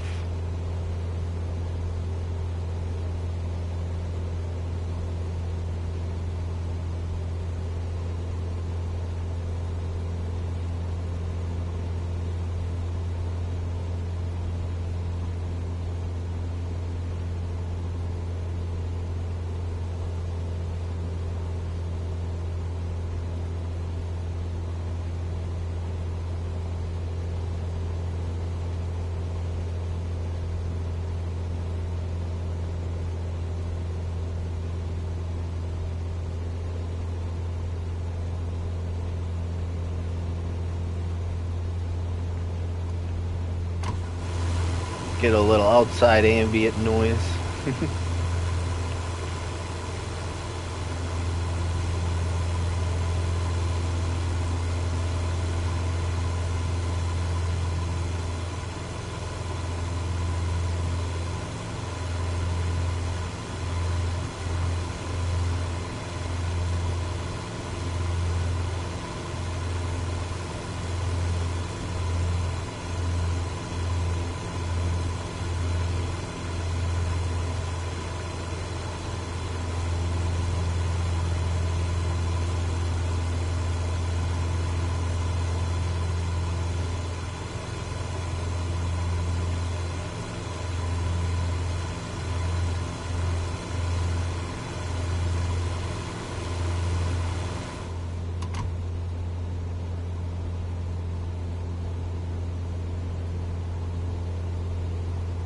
We're 2,740 feet altitude. You watch another one. Let's see, Hardcore Flight Sim. He does 8 to 10 flights. Yeah, I follow like one or two other people. I can't remember what their names are since they're new to me, but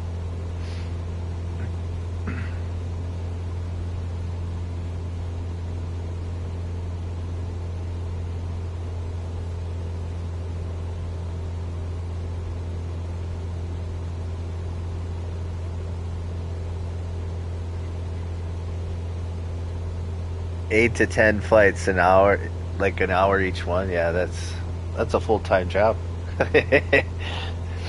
You in it all day.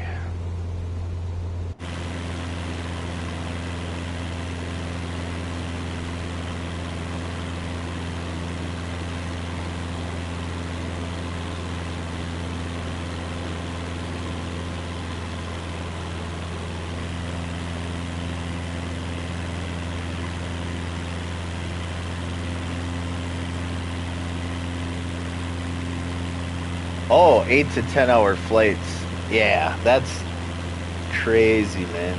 Without a break? How?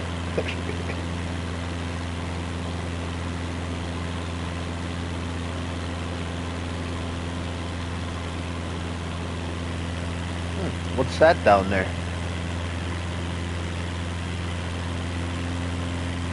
Looks like a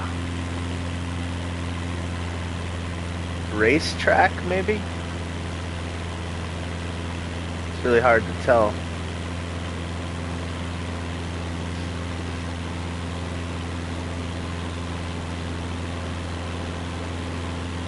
Looks like a track.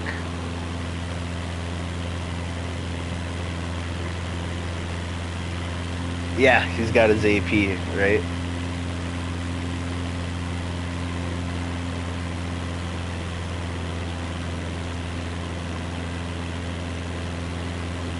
Can always hit L3 and turn off the path for a while. You get sick of looking at the blue boxes.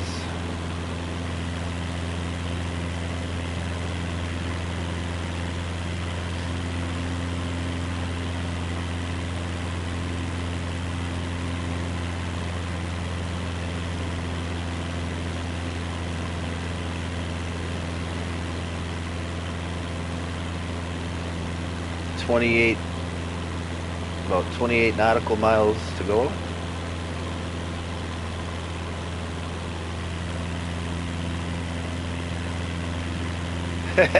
Can't tell Don't look at the altimeter or nothing. Like, where am I? I don't know. Floating around somewhere.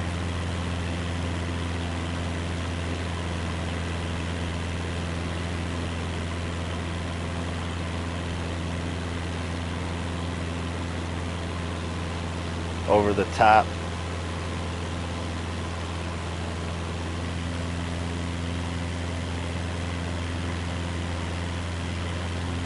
You turn them off during flight until I reach sightseeing area. Nice. Yeah, I mean, you still got like your flight path, you know, up on the left and right here on this screen, plus on this screen, so it's not like you know, without the blue boxes you could see how they got the boxes on this screen. Can you see the purple ones floating by also here? So if I turn these on, oh, I guess that is accurate the way it's showing. There's one time, I think it was on one of the last 1 or 2 flights I did, it was like the boxes on this screen were like here, but the marked blue boxes flight path up here were like over here. So they were like slightly different.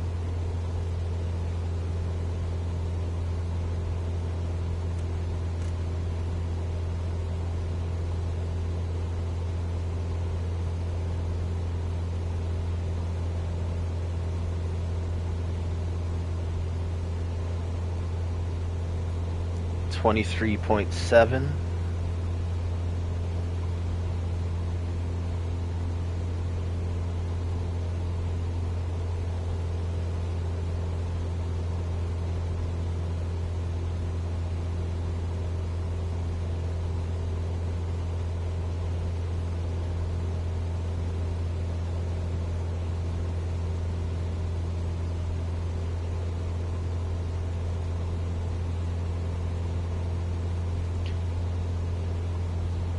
Yeah, I forgot what, like, they're all the missions they're giving me now because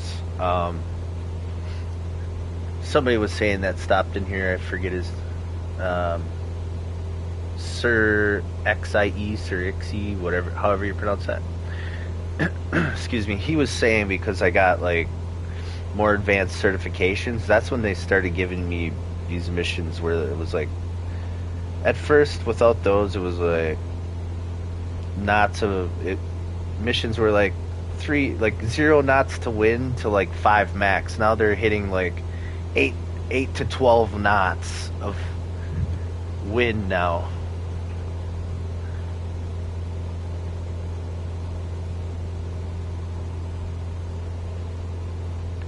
I think I'm going to take control for a while.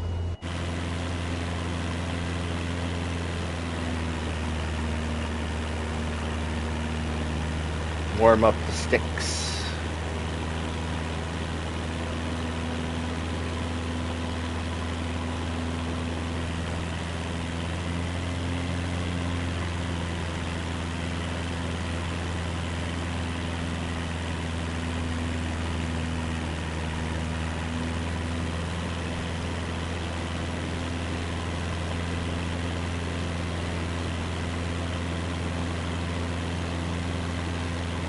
Yeah, I can feel that wind blowing. It was actually probably good I went on to manual controls, feel out this wind a little bit.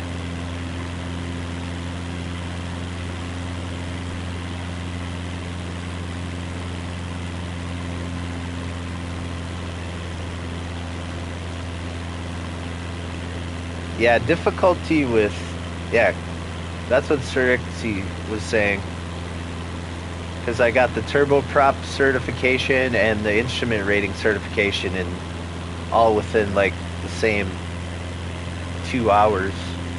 And then that's when they started kicking up the wind on me. And maybe that has something to do with level as well, possibly. I don't know. Now, why do I have a caution blinking here? Now it's not blinking. Well, my fuel selector is on both. Okay, we're good. How much fuel do I have? Okay, see, yeah, my fuel is all the way down to the yellow. But this was the first job I took where I actually had to sell fuel because I would have been too heavy. So I never had to do that before. Before I could pretty much go full tank of fuel and then I was still good. But this job was different.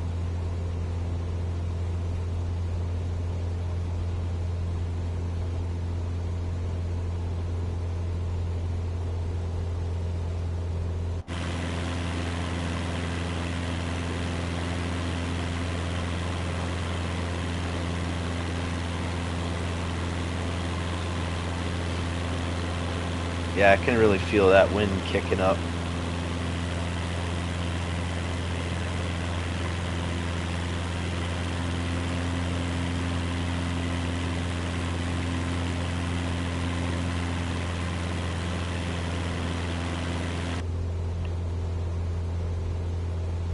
Like, I saw somebody that was like, they would like fly over the runway and like look for one of those wind socks to like see what way the wind was blowing, but I don't know if I can find out which way the wind is blowing off these instruments, but either way, we'll be feeling that wind when we come in for the landing. We'll know what direction it's blowing from. It'll be pushing us around. You should have enough fuel to make, yeah. Yeah, exactly, like, if I wasn't capable of taking the load with the proper amount of fuel, I sure hope they wouldn't give me the job. Like, well, we know he's gonna run out of fuel and crash, but he's gotta try.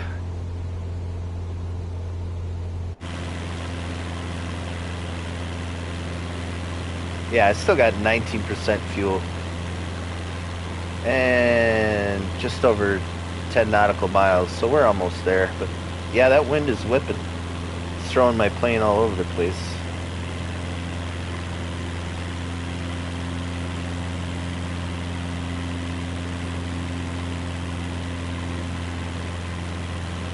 It's also making my airspeed jump all over the place.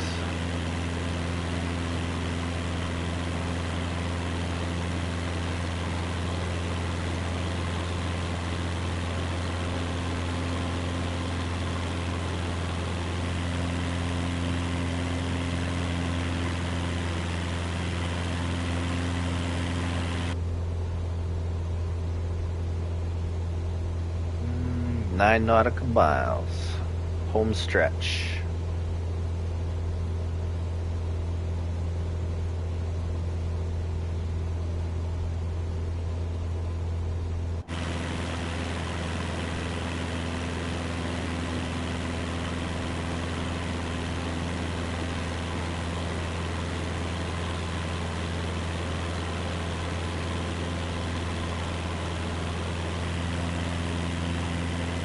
I wonder what the difference is between, like, it's showing my airspeed, right? At 120 knots-ish. Well, now it's jumping down to 115. And then under that it says TAS, 121 knots.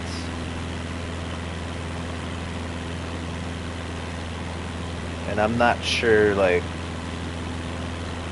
why that is slightly different. What that actually means. I'll have to Google. When in doubt, just start Googling, but I need to find out what is TAS knots compared to just regular knots. I don't know.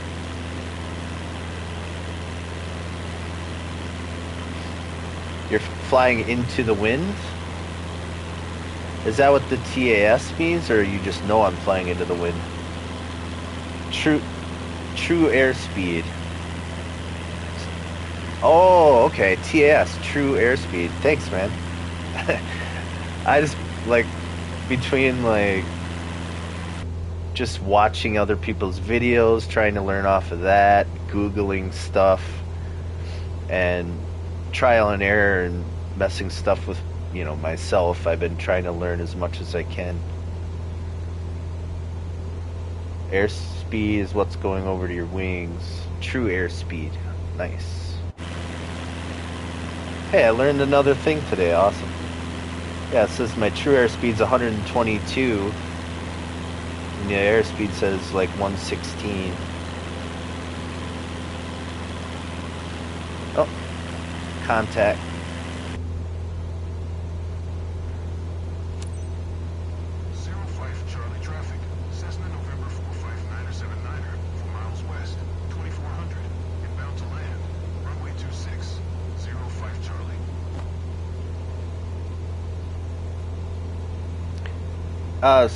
I don't know how you want me to pronounce that. Sir Ixie? Do we get docked points for not following the whole traffic pattern? Because, like, I didn't notice anything, but I usually just, like, cut to the, like, tail end of the traffic pattern and just hit the runway. You can get more airspeed, but will slow you down, so true airspeed, right? Oh, you can skip the following guides. Yeah, I usually just take kind of like the shortest route instead of figure eighting all around, and just get a look at this runway.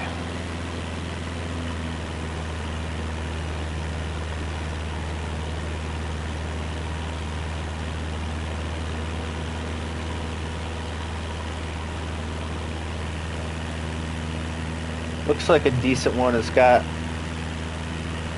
trees on the approach.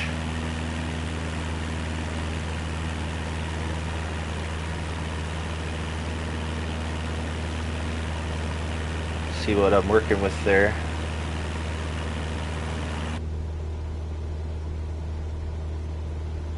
In the EFB, you can also change the procedure to be more, what are you doing to, right, like a flight plan type thing.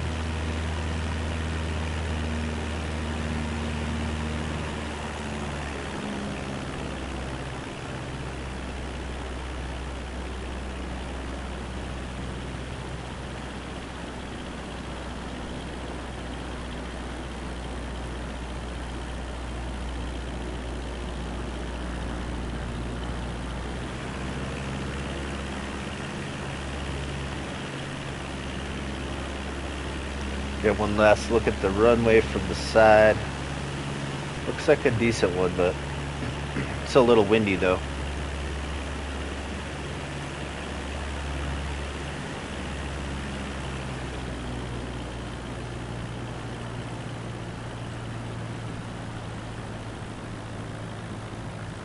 Just waiting to hit, excuse me, there we go.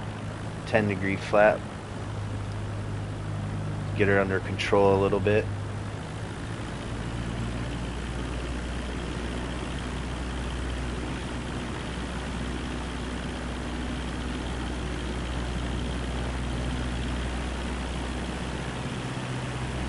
Oh. I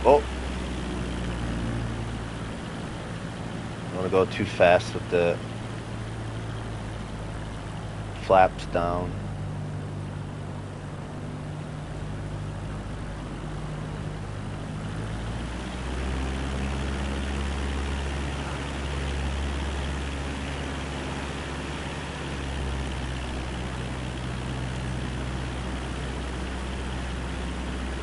Oh boy, we got some wind, boys. Reset my camera.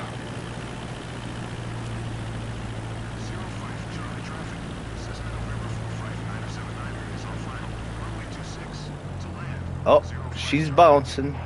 I'm trying to cross over my thumb to, yeah. I just hurt my airplane with the flaps. Dang it.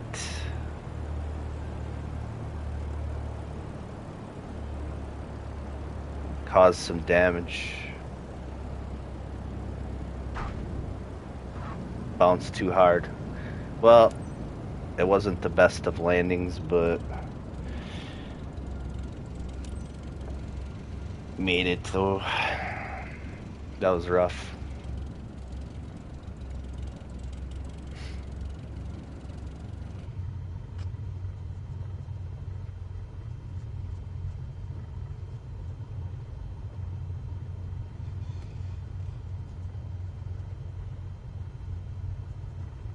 It's like sometimes I see on this PlayStation controller, to do the announcement, you got to hit the tap pad left. So I take my right thumb and I cross it over my joystick thumb and like hit it like that. And sometimes I can do it without it affecting me at all, and then other times it'll make me bounce on the stick, which that's why it looks like that.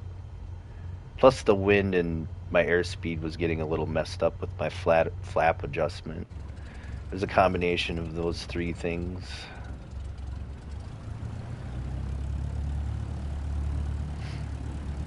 Yeah, still walking away. I just know with those flaps extended with gave me that warning, I pretty much guaranteed it caused some damage to my plane. How much exactly, I won't know until I run the diagnostics on it.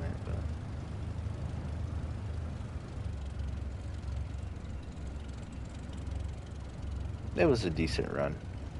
The landing could have been a lot better, but it is what it is.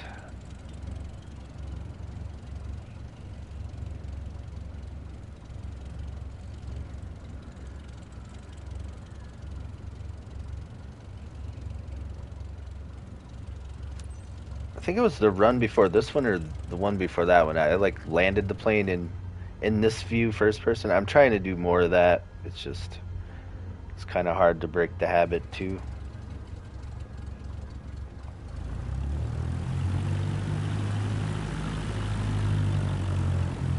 Yeah, I did wash it, dude, before this run. You would see like black splotches all over even the wheel covers and everything.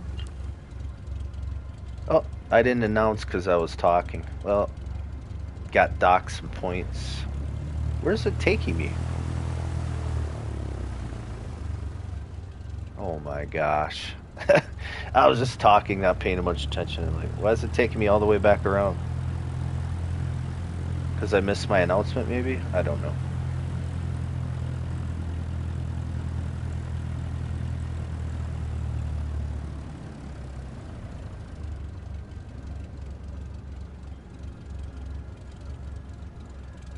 It's a nice looking spot out here, though. I guess I'll just appreciate the view.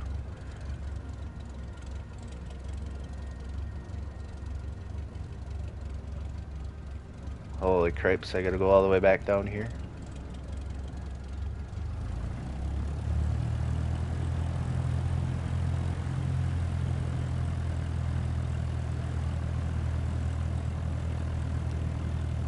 I'm still practicing. See, Curtis recommended like some key bindings to change the contact tower button, but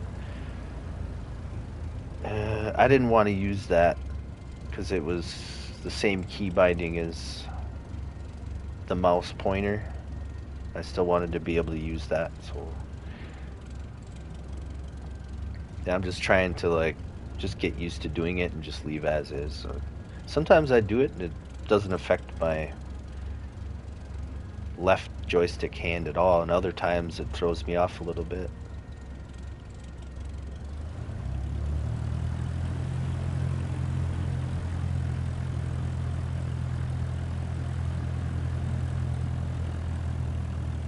I had one taxi that was literally over a mile. It took me so long to taxi there. It was crazy. I felt like the taxiing was almost as long as the flight. It was over a mile. It was like 1.15 miles or something.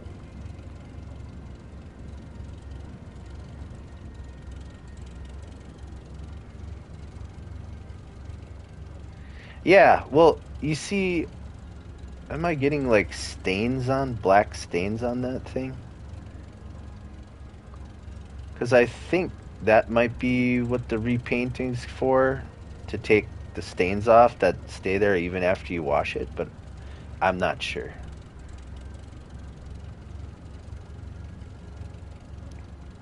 I'll get to this parking stand quick and I'll check the chat.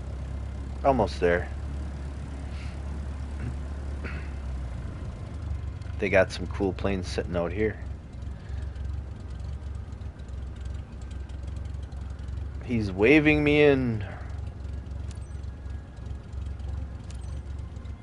Shut her down. Have you got your trophy for walking? Nope. I didn't even know about that.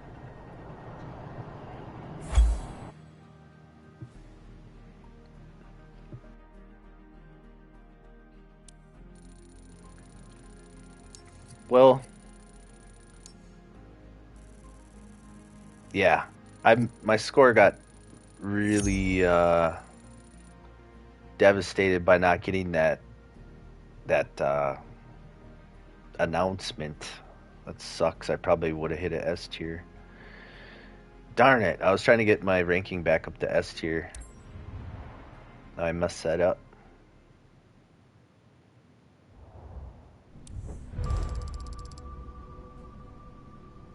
Nice little payout though. Oh, I lost. I was like just a hair away from the S tier. Back down again.